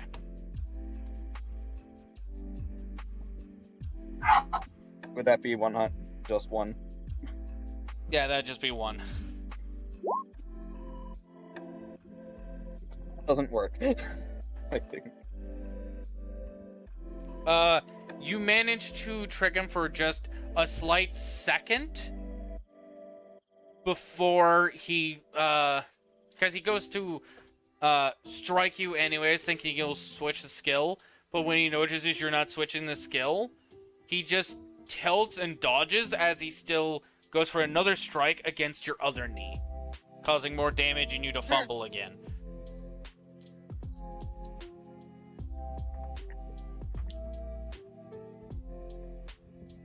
And I went ahead and rolled the next dice. Okay. Feigning this time? Alright. What skill are you going to use in this? I and have in what the order? wiki up. She's going to first go in for a diagonal sting, but then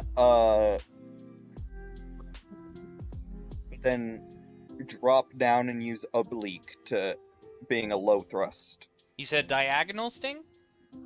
Yes, diagonal sting, and then into oblique. Alright, you go for that high thrust, and then when you go for the low thrust, the sword skill color changes, going into oblique, which is still a low thrust, but you can do it from a slight distance, like linear. So, And the power which has a does little mix bit more him of a up as he goes to block the second half of Diagonal Sting, and he doesn't see the color change till the last moment, as his shield will take the brunt of that damage, as he can't use the other short shield skill he just used as it's on cooldown, and you actually cause the buckler to shatter. Because with how oblique works is that it's a short-ranged low thrust, but it has high power. Yep.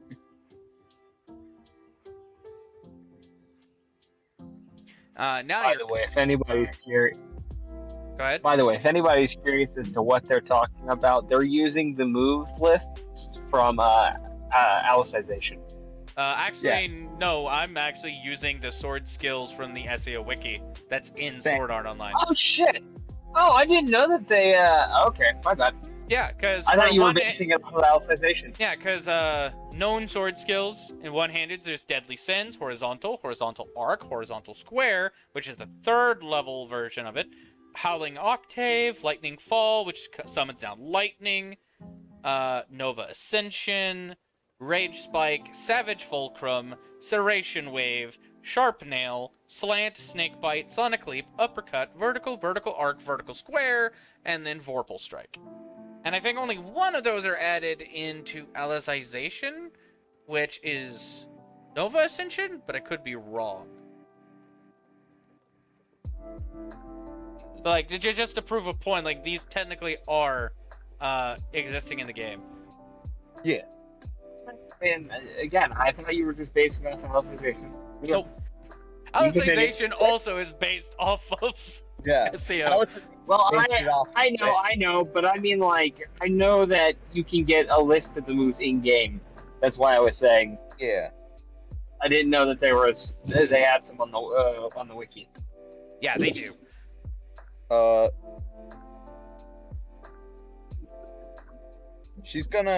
This time she's gonna go from Shooting Star to Quadruple Pain.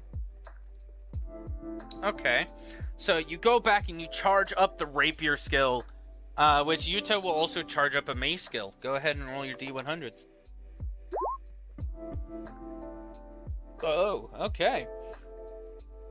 As you go for Shooting Star and you dash forward to go and strike with it, with the Mace skill, which I haven't seen any Mace skills. Is there a Mace skill in this? It's almost like the game was based on bladed weapons. Yeah, but they have maces as an option. Because they have claws, they have throwing blades, they have martial arts, they have Fair enough. Also, the fact that bows weren't in SAO. They were in ALO, yeah. He goes to use his mace skill, And as he goes to swing down, you can see that with the speed it's swinging down, the mace's weight must be increased on activation for the swing down. So as you go forward to thrust with Shooting Star, you said you changed it to triple pain? Quadruple pain. Yeah. Quadruple pain. Which, to the audience, a rapid 4-hit thrust that can immobilize the target. So instead of a charge rapier skill that do a significant amount of damage, you stop suddenly and you go for 4 rapid hit thrusts. 2 go in his wrist and elbow, and the other 2 go to his shoulder and then hip. And that side of his body will actually go into a paralyzed state as the mace skill is then deactivated and stopped as you interrupted it. And he is now at a quarter health, while your health regen at this point would have got you to 3/4. He will have disadvantage on these next rolls, because now he's just relying on one side of his body to do martial arts. Yep. And you're fainting again, most likely. Yep.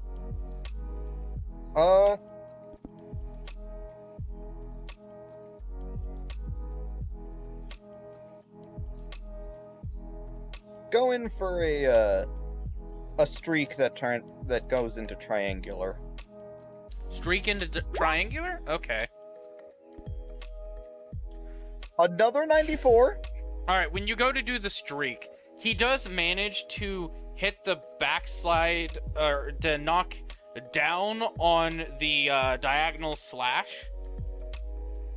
But as he does that, you quickly pirouette and do like a ballerina pose before three quick thrust-like motions to his chest with your arm. And his health is now just below 1/4, close to dying. Or close to being defeated, since you guys can't die in a safe zone. Yeah. And I'll say by this point, because how he statted out, the paralysis effect on the one side of his body will be disabled at this point. Alright. So he'll be rolling at normal. And she's going to attempt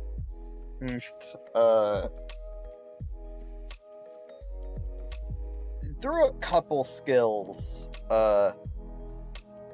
she is going to attempt a facsimile of Star Splash.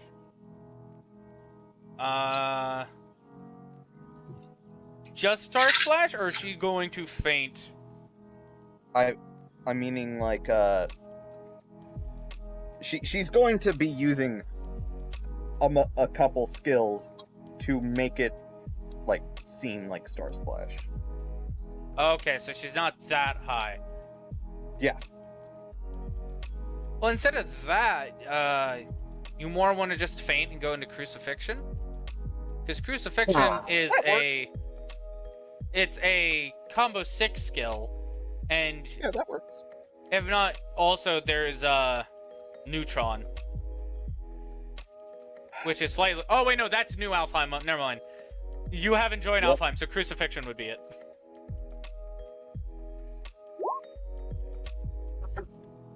$72. All right, so what are you fainting to go into Crucifixion? Let's say she looks like she's about to do her Amper Slash again with that linear. All right, you go for that single thrust with great speed, and as you go for the great speed, I'll actually say in this case you're not necessarily fainting the skill, but managing to trick the system to combine the two. So you're actually doing a hyperspeed Crucifixion. Yeah. So you go to do that, and he goes to try and snatch the blade, but as soon as the hand moves to snatch it, you already made the cross shape, one on his forehead, one in his chest, one in his abdomen, and then 2 in his shoulders and another one at the same spot in his chest, which he's surprised you managed to do the crucifixion skill that fast, as it is supposed to be slightly slower. Yeah. As his health hits 0, and he then falls to a knee as it congratulates you for winning the duel. Hey, did I actually just manage to do that? You see Desert Cat just like in a very contemplative like face structure and thought, like deep in thought, like contemplating everything that just happened. I just managed to do that. Tiri, why the fuck weren't you a clear? Do you realize how significant you just, like, what you did is impressive all on its own. You can trick up AIs and people alike.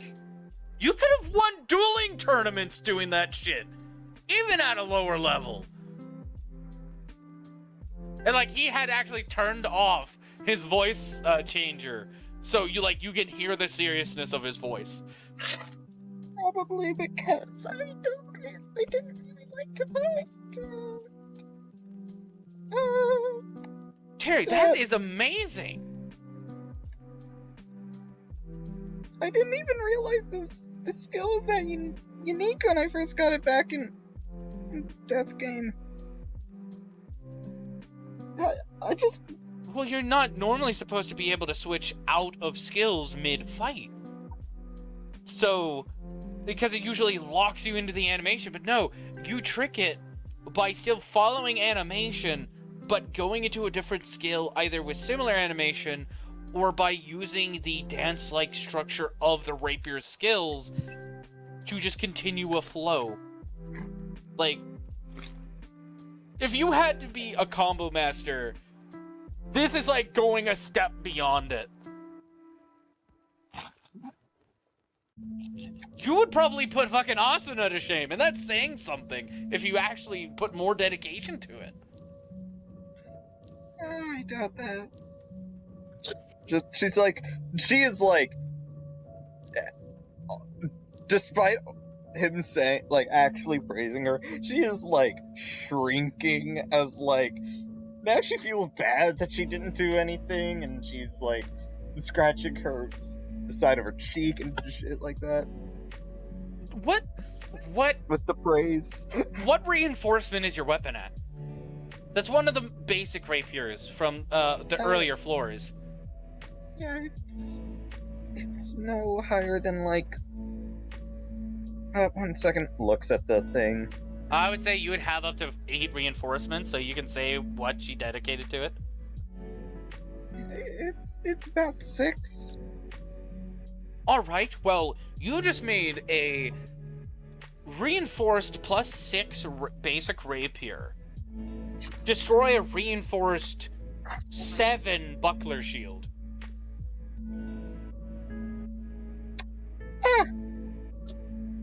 From ALO!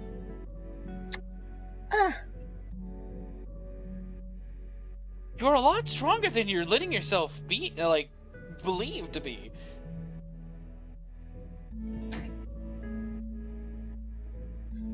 Yeah, that said, none of my, like, the one that I used on your, shield, kind of my biggest single blow, aside from that Amper Slash, which isn't even a legal proper skill, it's just something I made up. Well, you have an ALO account now. You can make it one. And seeing how it works alongside your skill, it sounds like it is a original sword skill that can interrupt itself to add more skills to it. So, kind of like that Mother Rosaria skill that I heard that's out and about. You could probably, if you somehow learned from the person who created that, make Mother Rosaria even more combo heavy. She's like chin, like hand on chin, trying to think of like she kind of zoomed out at that Rosaria thing, like when he brought up Mother's Rosaria, and she's just like, even then, like trying to think of like what combos could come out just by having Amper Slash as a proper skill. Because you said, what was Amper Slash connected to? Linear and Folium? Streak and Folium. Streak and Folium. It's like basically I would go linear to like do the initial like thing to get in range and make them. So combination kinda of dodge out of the linear way. streak Folium, of Yeah, thrust forward just to close speed, then Folium to like a go streak for a the diagonal big slash.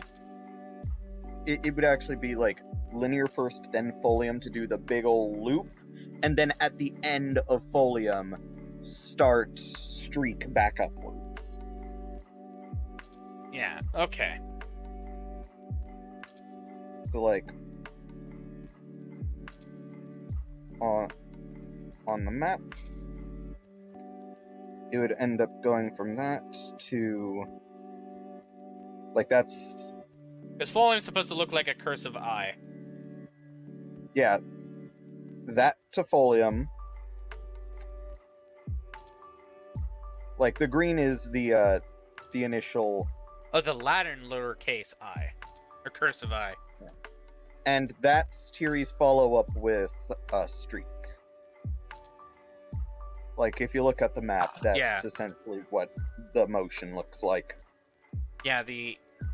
Did you say it was the and percent slash? Or Amper Slash, amper slash? because the symbol is an ampersand. Oh, I just called that the and sign. It's the, what, shift 7? Yep. Yeah.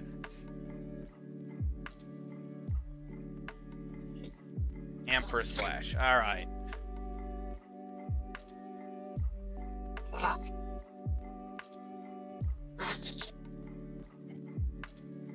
I'll admit, it definitely doesn't help that I'm not that good with many other weapons. The daggers, I'm still like just one skill over the basic stuff, and I don't even have practically anything in the regular swords or axes.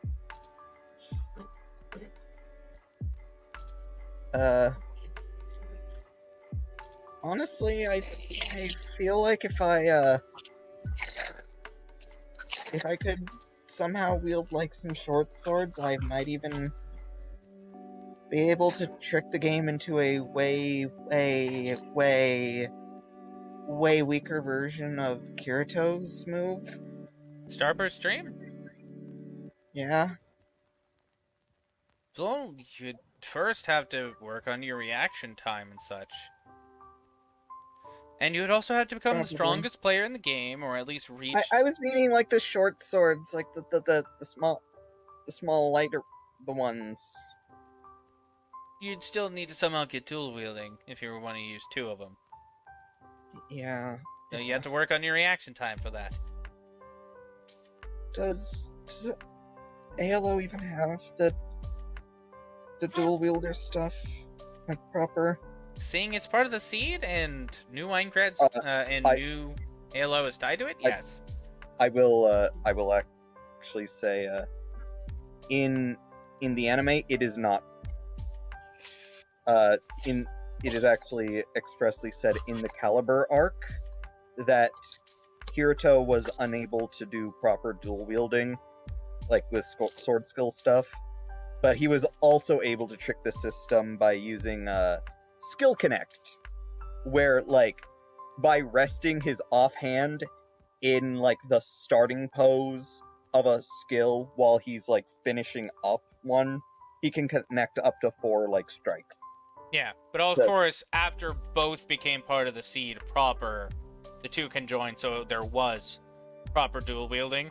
This It's just is- after Starburst just- Stream, there's a temporary paralysis debuff.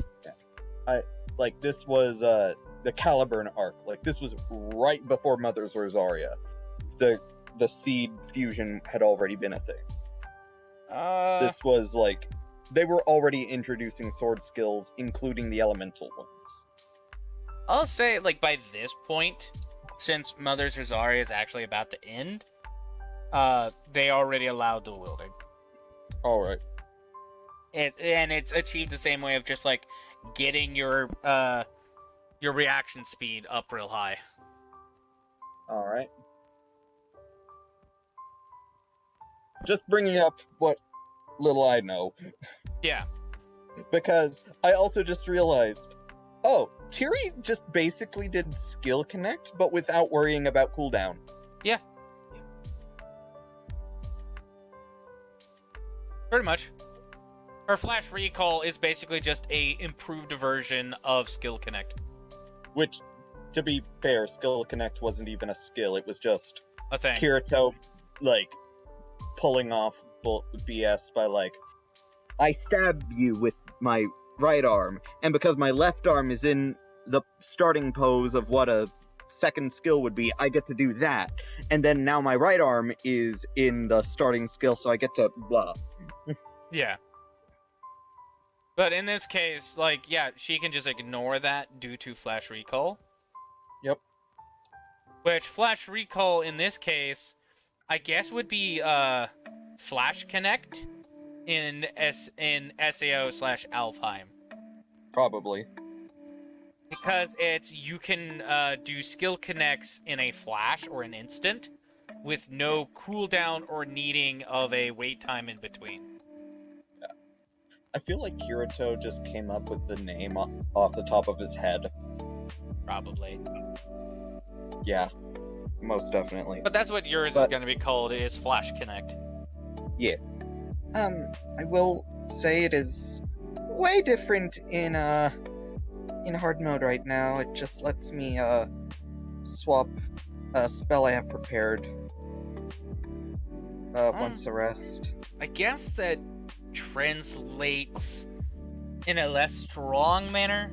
You're still switching out you're still switching out spells, which spells can be pretty powerful by what I've seen. You don't say, So- Mr. Immovable Object. I mean, you did some funky weird shit that I'm still not clear about, so. No, believe me, I am not clear about it at all.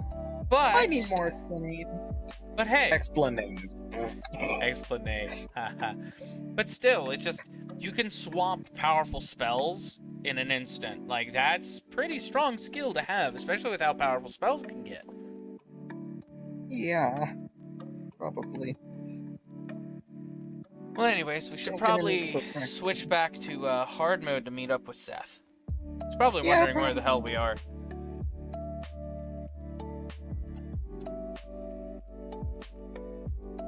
And unless you have something to add, I'm probably actually gonna need to transfer my hard mode stuff over here just because I kind of prefer a little bit of that magic experience I got from that. yeah, it'll probably a- jumpstart you, but it also might override your race if you allow it. And knowing Seth, he'd rather not have his race overrid here. Yeah, that's fair.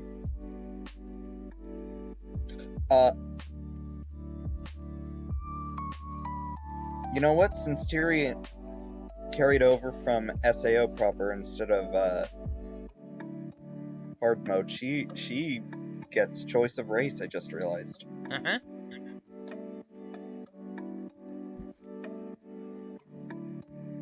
You know what? Fuck it. I'd say she'd also be Katsu. Oh, she decides to go with Kate Sith after Desert Cat. No, I'm saying like this was her trying to make the account before finding Desert Cat. Ah. Which I'd say she is more She is calico colored. Fair. But with that, you guys will log off and head over to SAO hard mode, where Seth, are you there? Hello? Hello. You are in the Omamori, waiting for your friends and wondering what the fuck is taking them so long. Actually, this is pretty much on par. This is pretty much on par. Yeah. Well, since he's waiting, I'm guessing pretty sure he's getting kind of bored. I'm gonna do what Jinsei did. I'm gonna go up to the second floor and just look around. Unless I'm already on the second floor. I'm pretty you sure are he's on the on second floor because you're in the Omamori. Okay. Well, then I'm going to just go in and explore the wilds. All right. Let me roll encounter chance. All right. You're gonna have an encounter. Yeah. Where's the map I used for this? Is this it? Hey, I believe this is the map. Okay, let's go to this one. While you're just normally walking and looking around, are you trying to find any form of fauna? Yes. Yes, I need potion ingredients. Oh shit. I will. Do you have your dice available? Yeah. I'm already set up. I'm good. Go ahead, roll a d20. It's your perception you're rolling. My perception. Dirty 20. Dirty 20? Rolled a 15. Yep. Alright, well, it's natural 20. You still won't be able to see it, but you do see some plants you could use to create stronger paralysis bait for these stronger beasts, and stuff that could make lesser healing potions. Okay. Well, I'll gather some of those.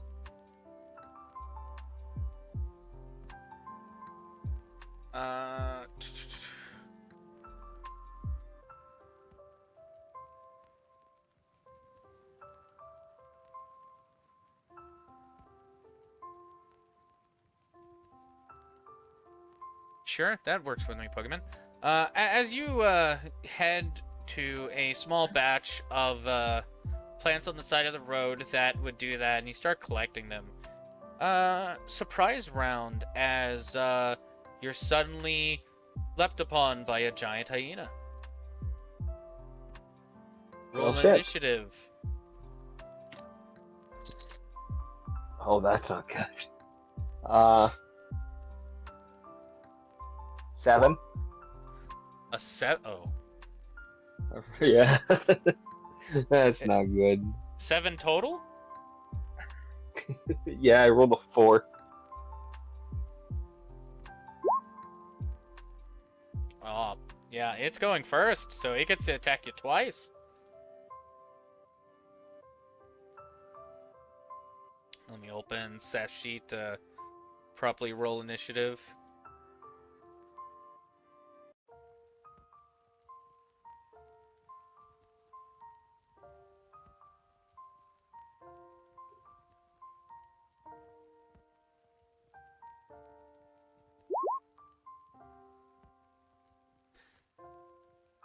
All right. That becomes a 7. All right, so let's see what this giant hyena does to you.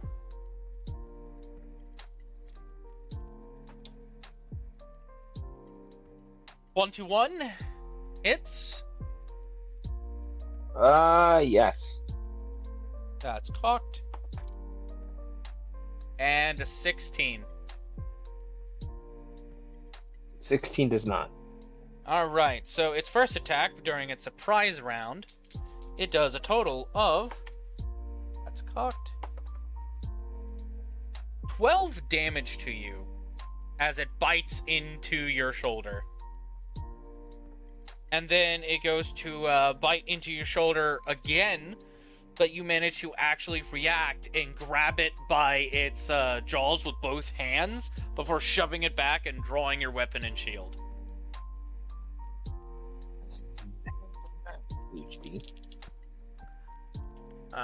Yeah, minus 12 from your HP. Yeah, we did. And it is your turn. Let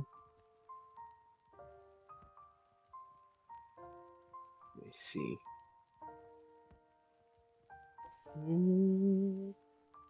You know what? First things first, I'm gonna hunt. All right. So that'll attack. Alright, Levy Mango, I'm going to go lay down this. Join pain, have a good stream and a good night.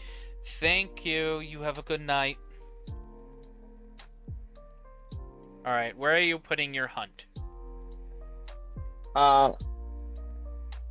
Basically right on top of me. Alright, then I'm 'Cause it keeping can where hover. I placed it. Alright. And that's what? That's 2d6 plus 3? Yes. Because it's your dancing sword.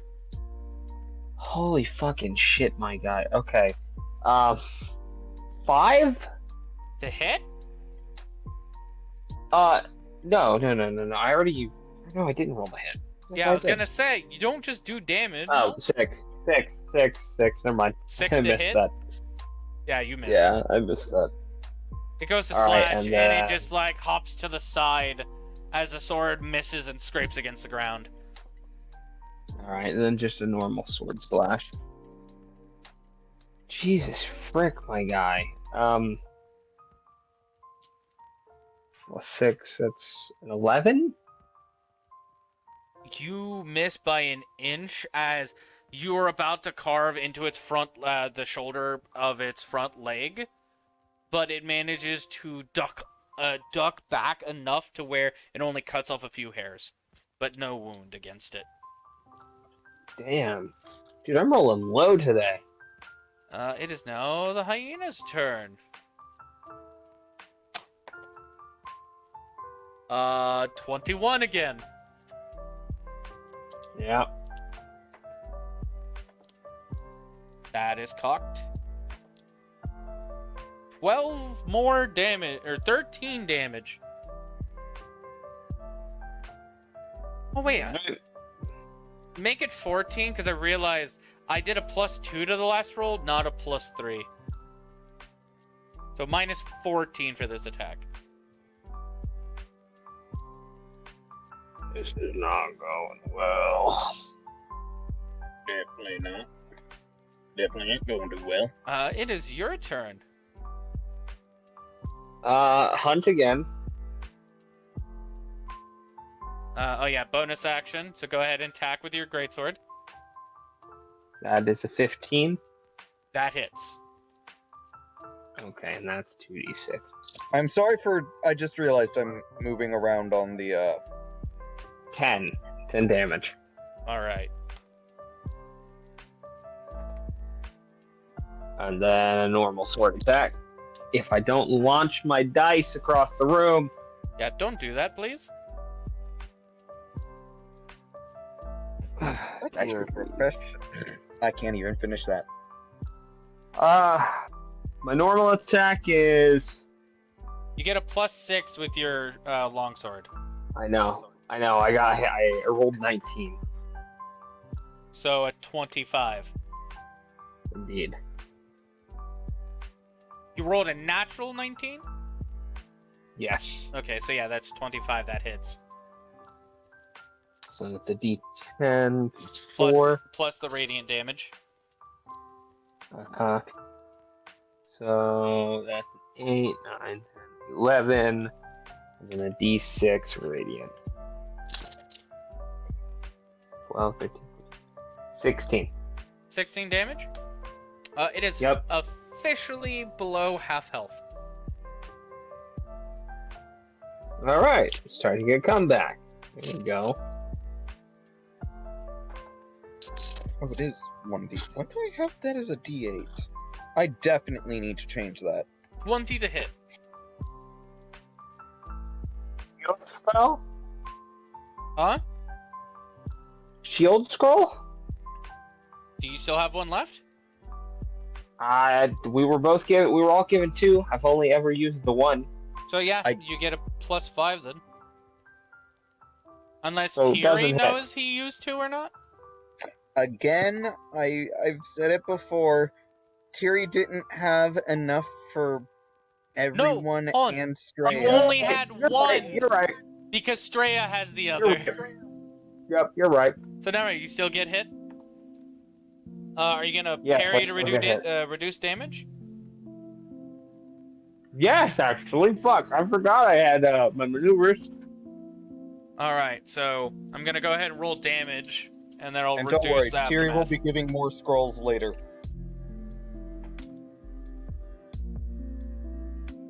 Oh, come back. Where the hell is my maneuver? I believe it's just you roll the superiority dice, and that's how much it reduces the damage Yeah. for. That You're right, Steven. how it works. How much is reduced? It's a D8 I'm rolling. Oh, you're rolling it now? Gotcha. Yeah, 2. 2? Alright, so instead of taking 11, you only take 9 damage. Plus your dex mod. 2 plus dex? You're right. Mhm. So 5, I believe. Yes. Alright, so 5 total. So you take 3 more off of that. 6 damage instead of 11.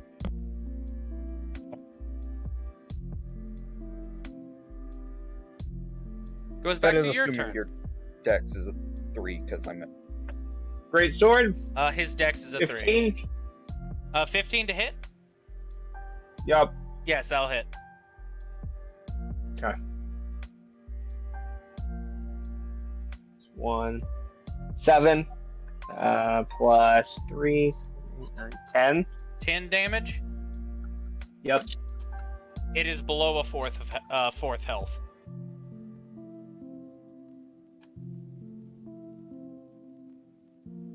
And then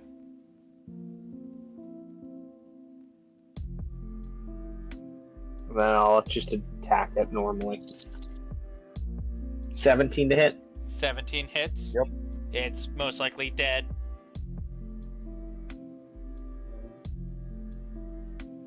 You want to use Alright, another well- maneuver to make sure of things? On how much damage? Rolling now. 4. 6. D10 plus a D6 plus 3. 8. So I believe your strength is a plus 3.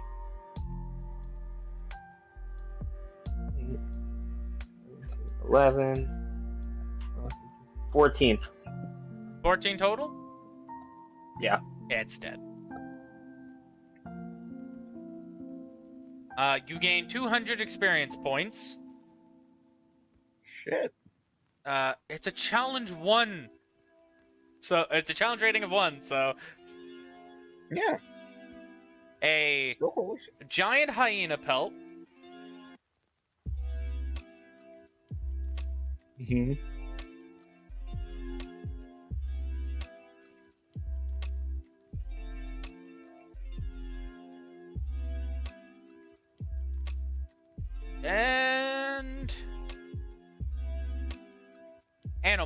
And this is more of a trash item. Doesn't really sell. Doesn't sell for much. You probably get like a silver out of it. But what? How do I? Consumed animal bones. So kind of like an owl pellet, but It's animal bones that haven't fully digested in the hyena's stomach just yet. yeah.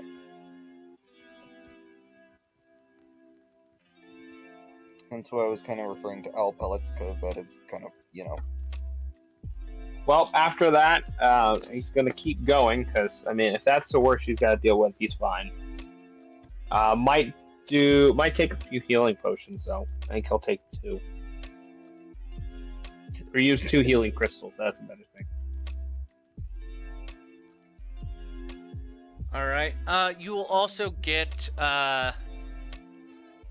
roughly 2 pounds of herbs, which will allow you to make 3 batches of medium ranked paralysis bait, or medium paralysis ranked salve that can be mixed with bait, plus at least enough to make 1 singular lesser healing potion, or the basic potion of healing.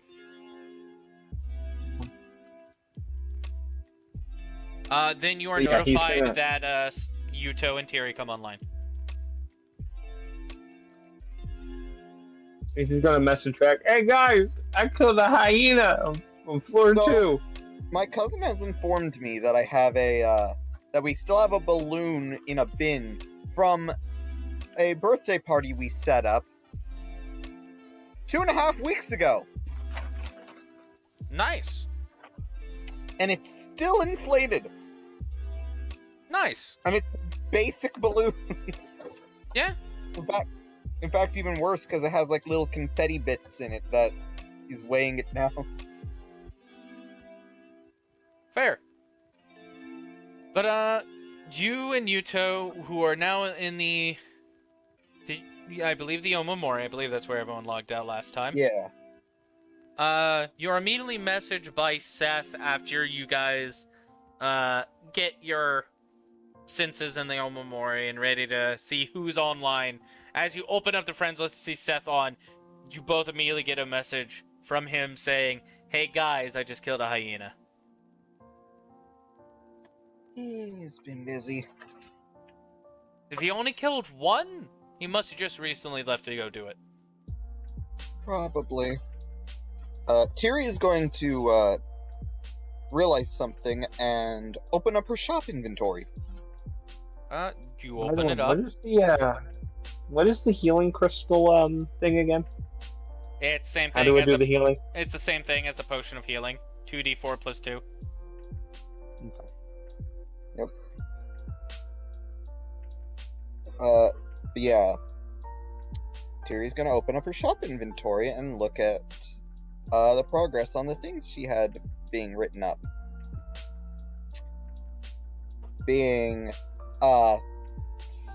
basically everything she had to write down, to have researched, is done. Yeah. Aside from Dragon's Breath, because Dragon's Breath. Which has made very minimal progress. Yep. But she's got Scorch and Ray, Spider Climb, Shadow Blade, and she presses something on the inventory thing and has it come into her own. And then offers Yuto a trade deal. Yuto will accept the trade deal. She's sending over the now repaired deed to the Raven Guard Guild. Oh, Noah's gonna love this. Yeah, she is. I hope she recovers from her back injury soon so she can join us again. Yeah. Yuto will then send a message to Seth saying, "Alright, we got a repaired deed. Come back to the shop."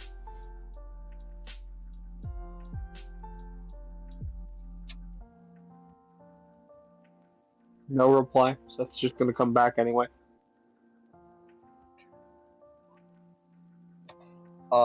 As Seth does come back, I'm going to use probably 12 minutes to copy in Scorching Ray, Spider Climb, and Shadow Blade. Okay. Oh, I didn't move this back to this map. There we go. Wait, I thought I put Straya on the... Was I on the wrong map when I did that? Dude, you put us back on 4-1. Wrong one. There we go. That's the proper one. They're close together. I'm sorry.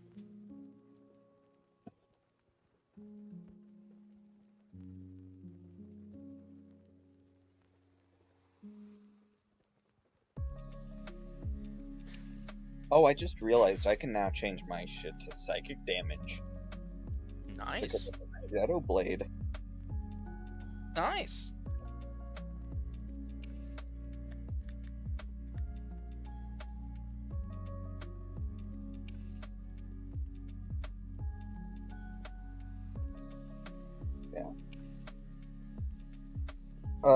People will note that Tiri is using her actual gold to do this, by the way.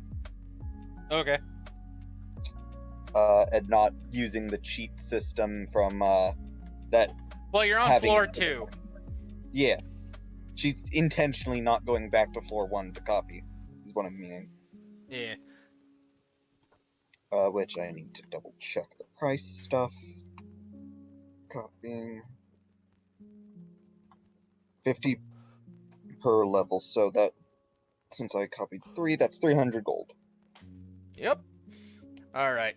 Seth, you make it back to the Omamori as Tiri is finishing up her spells. Stop. Hi. Sorry we took so long. Yeah, she rightfully kicked Alright. my ass. Please don't. What? I was on That's surprising. I was on my alt account. That's a little more believable. Both same level. Mine was actually more built for combat, but because I had a better health regen from the combat healing. But yeah, she rightfully kicked my ass. Shy. Ow. Shy deflate. You know how she has a unique skill called Flash Recall, where she can switch her spells here? Yeah. Apparently that was her actual unique skill back in SAO. But since she also had a similar familiar in SAO and tended to it as well, it more transferred the data of that rather than her actual unique skill. But she never told me what his problem name is, so I'm just gonna keep calling it Flash Recall. It's Flash Connect. Flash Connect, thank you. It basically connects skills together by partially going into one skill, fainting out of it immediately, and tying into another skill.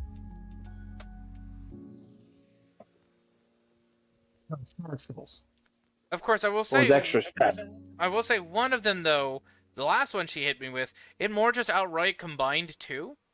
She did, what was it?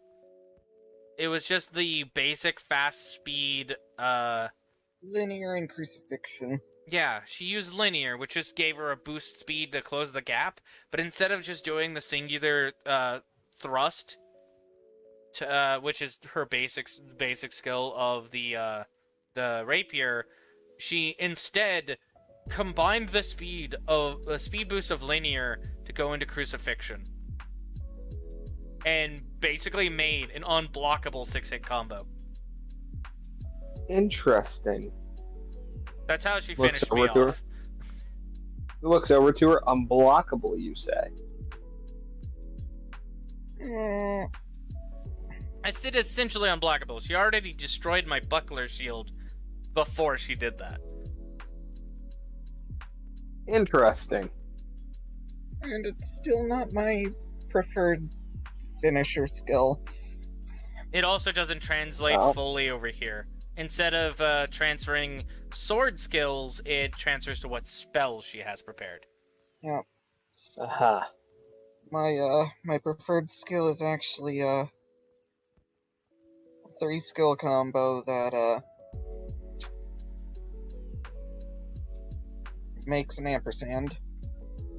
It's a combination of linear, folium, and streak. So I'm gonna have to be the one. It's a 3-hit combo, essentially. Except I don't have an ult account. So, Well, that just sucks for you. yeah. I'm a mace wielder in that one. Anyway, Tiri's just like, listen, I was Oh, you weren't already at using your class- daggers. Listen, you were already twice my level in SAO proper. Looks over at her, and you'll do all right. You were Mention able to it- beat Yuto. Hold on. Mentioning daggers, she had some guts and some audacity to switch out of her rapier and try mimicking my flash step encounter guard combo. Was she close? She got behind me before I bitch slapped her with the buckler. Ah, should have seen that one coming. I know, I even told her, is like, you have some guts to try and do that to me. That's my moveset. Looks over to her, good luck copying me. I will admit I have, like, a weapon from each. I don't use them. They're just basic stuff, but I end up, I've seen a good amount of skills, so I know the poses, I know the things. I can't use them, but it makes it pretty effective on those couple times I got jumped by some PKers to, like, trip them up that, hey, how's this shy girl doing flash Wait, hold strike on. or something? You beat Yuto and you weren't a floor clearer? See? I said the same thing to her! Yeah. Dude, you should have... Hold on, Seth, you don't understand. You should have seen it. She was combining these sword skills in like almost instantaneous moments. It looked like she would be doing 6-hit combos as if it was a skill she just created, but all she's doing is combining the skills by activating them in a set You know how ALO has a thing called skill connects, where they have to activate the skill after a certain time? Yeah. No, I'm following along. How hers acts is she ignores that cooldown altogether. But I'm still so confused. With abilities like that, why not join the floor clearers? Well, Because I did not want. You gotta remember, she was a scared girl at the time. That's fair. And honestly, I didn't even get that skill from combat stuff. I'm still, like, slightly high up on the rapier tree. Like, one other skill from daggers, and that's basically it aside from the basics. But Wow. I got the If we I got ever- that skill because, like, after doing a lot of research into Well, dungeons and lore and stuff, and then it just popped up one day. if we ever have a day that nobody wants to do hard mode, and we can pop over to the old game, we'll sit there and we'll work on some things. I want to see this ability in action. Which, by the way, I actually did some research. You know my flash step skill? How it's my unique skill? Yeah. Yeah. You know there's actually a one-handed sword, or there's a martial arts technique that's very similar to it? Oh. Really? Yeah, Senda. Or in English, flash blow. It's just a basic martial arts lunging attack. Basically, it's when I leap forward and punch you in the chest, that's Senda. It allows me to close the gap. I basically combined flash blow with a simple dagger skill of K9.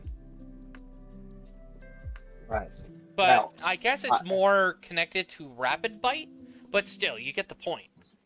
It's technically a combination of martial arts and the dagger skills. I will As say, well as our conversations are being, what are we gonna do now? I want to just explore around.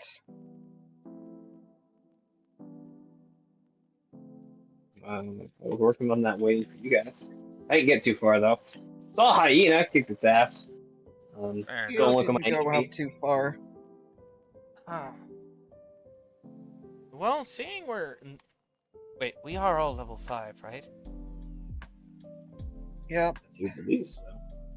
Alright, well, saying we're level 5, and saying I have extra attack now, meaning I can probably attack twice without, having to add an extra skill effect to throw my extra punch. We could go after a boss.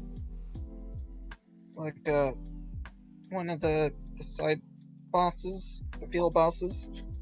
Or that field boss that's apparently based off of my, ALO entrapment moment.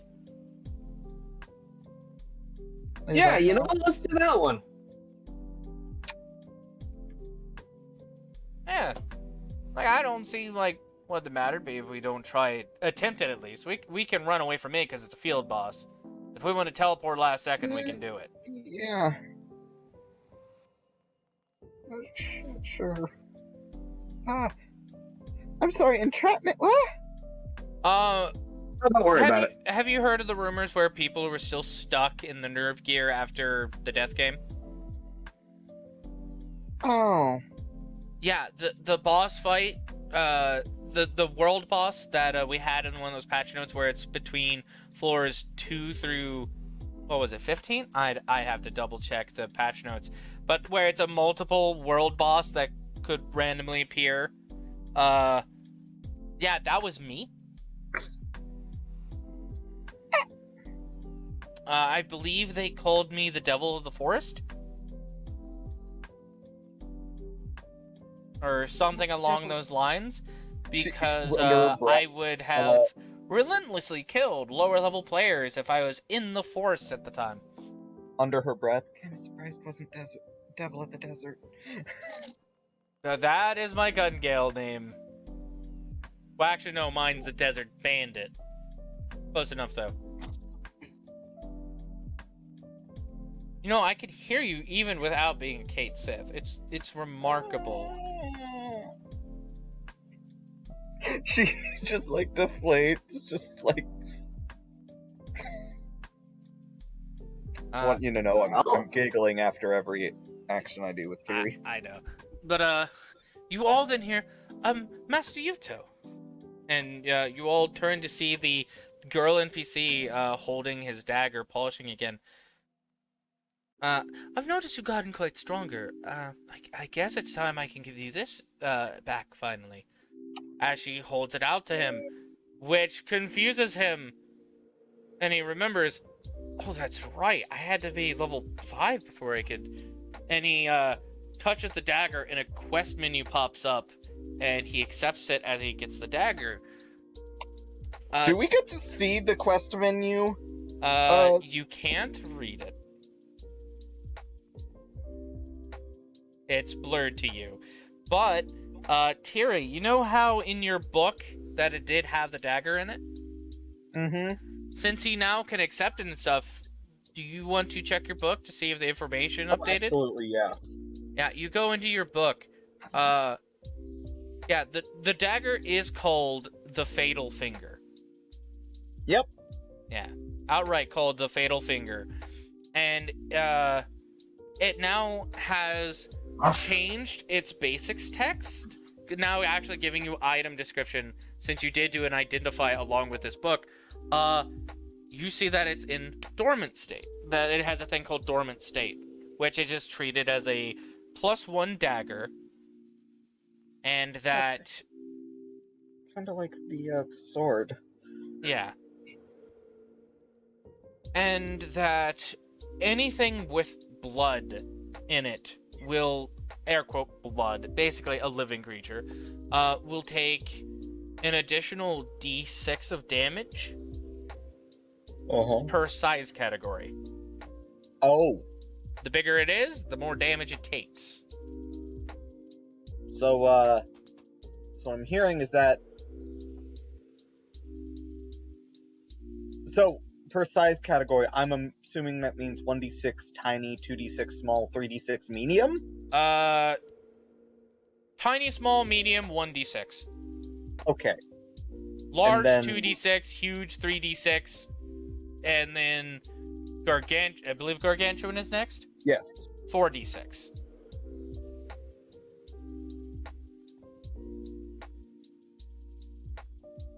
Gotcha.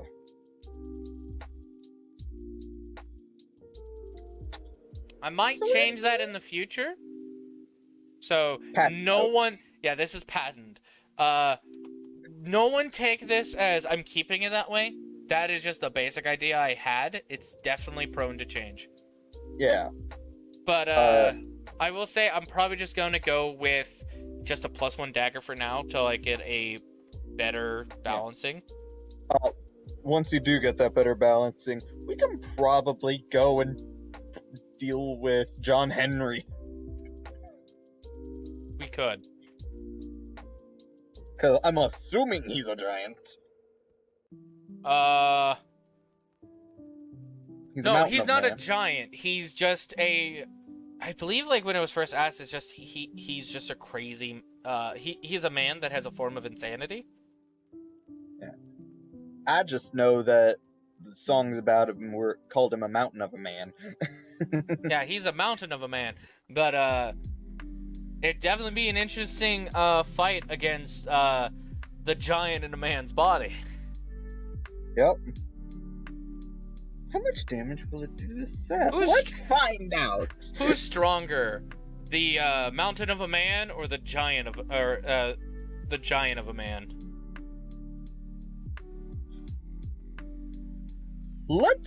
Let's find out.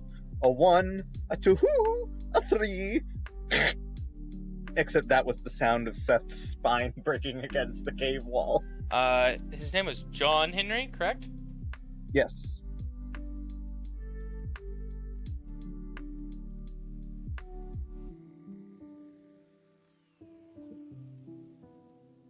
Alright, so... He's a steel-driving man. Yeah, he is a fatal finger +1 dagger. It does not have the ability to kill people while in safe zones in the dormant state.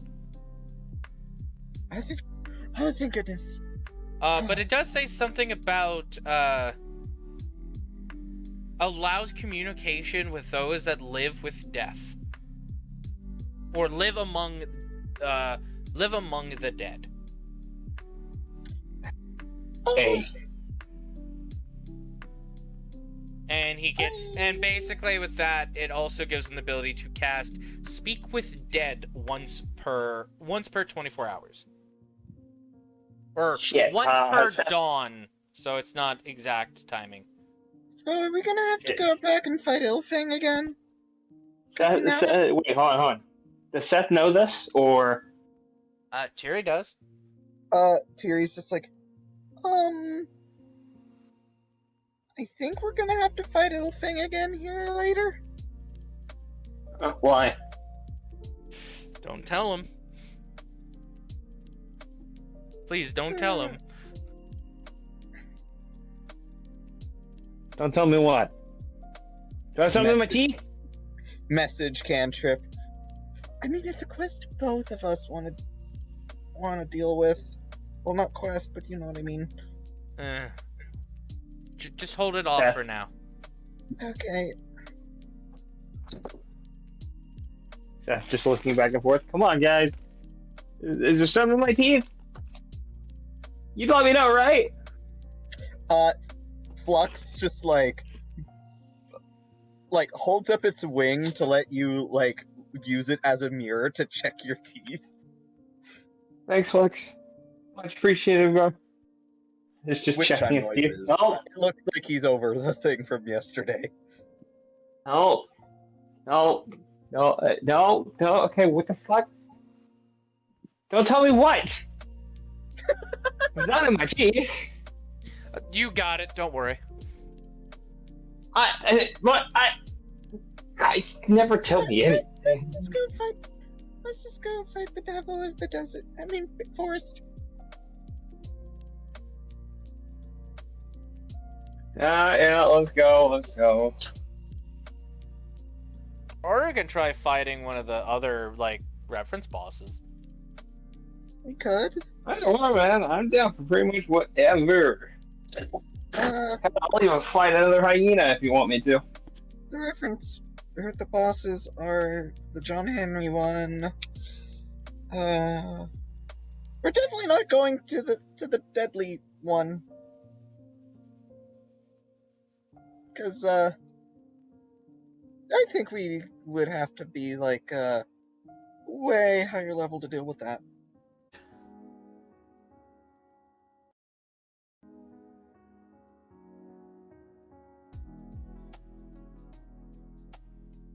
We Again, literally use our traumas as trading cards here.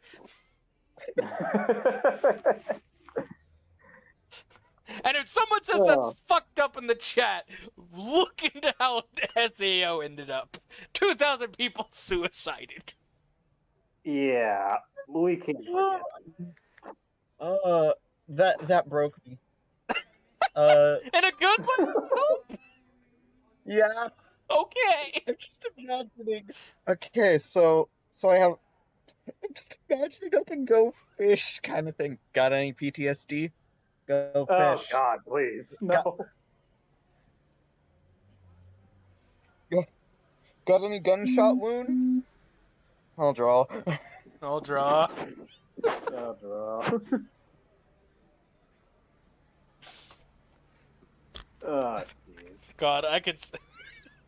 Why is it I could see for the student president of like the whole like community, or what is it, like the event community or whatever it's called, where they do events for their graduating classes. The one before Jinsei graduated had a bingo night, and it was literally about, all right, did you experience this during the death game? And then the principal would be like, okay, that's tame.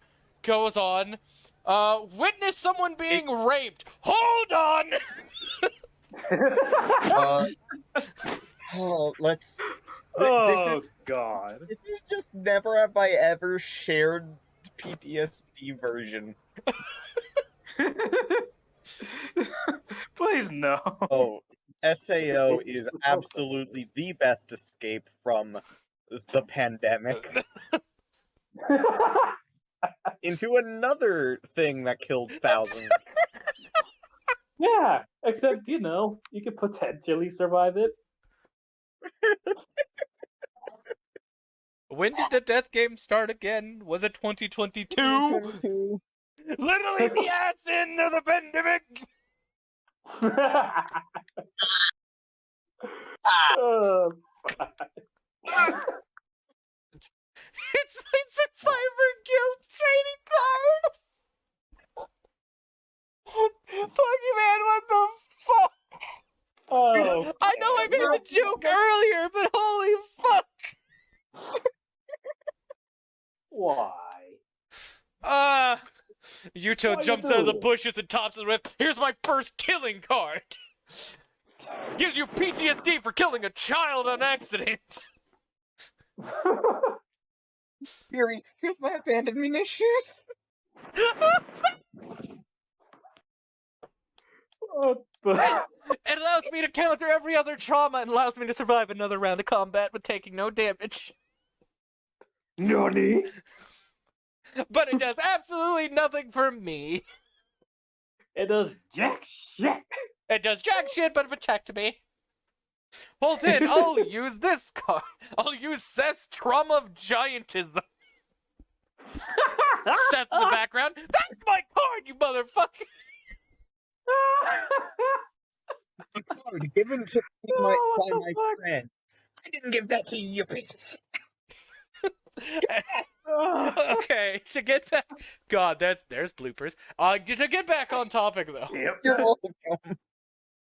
I love it. Fucking love That's my card, you bitch! Uh, it. Hey. hold on, who said who? I'm happy. Oh, Sounds like okay. Bobby. Thanks for saying What? penis, asshole. I heard Well, I'm confused. someone in Jinsei's background said, if you're happy and you know it, clap your hands, and then I heard penis after I clapped. that sounded like Bobby. That'll be bloopers. But anyways, yeah, Oh, you know. continuing on.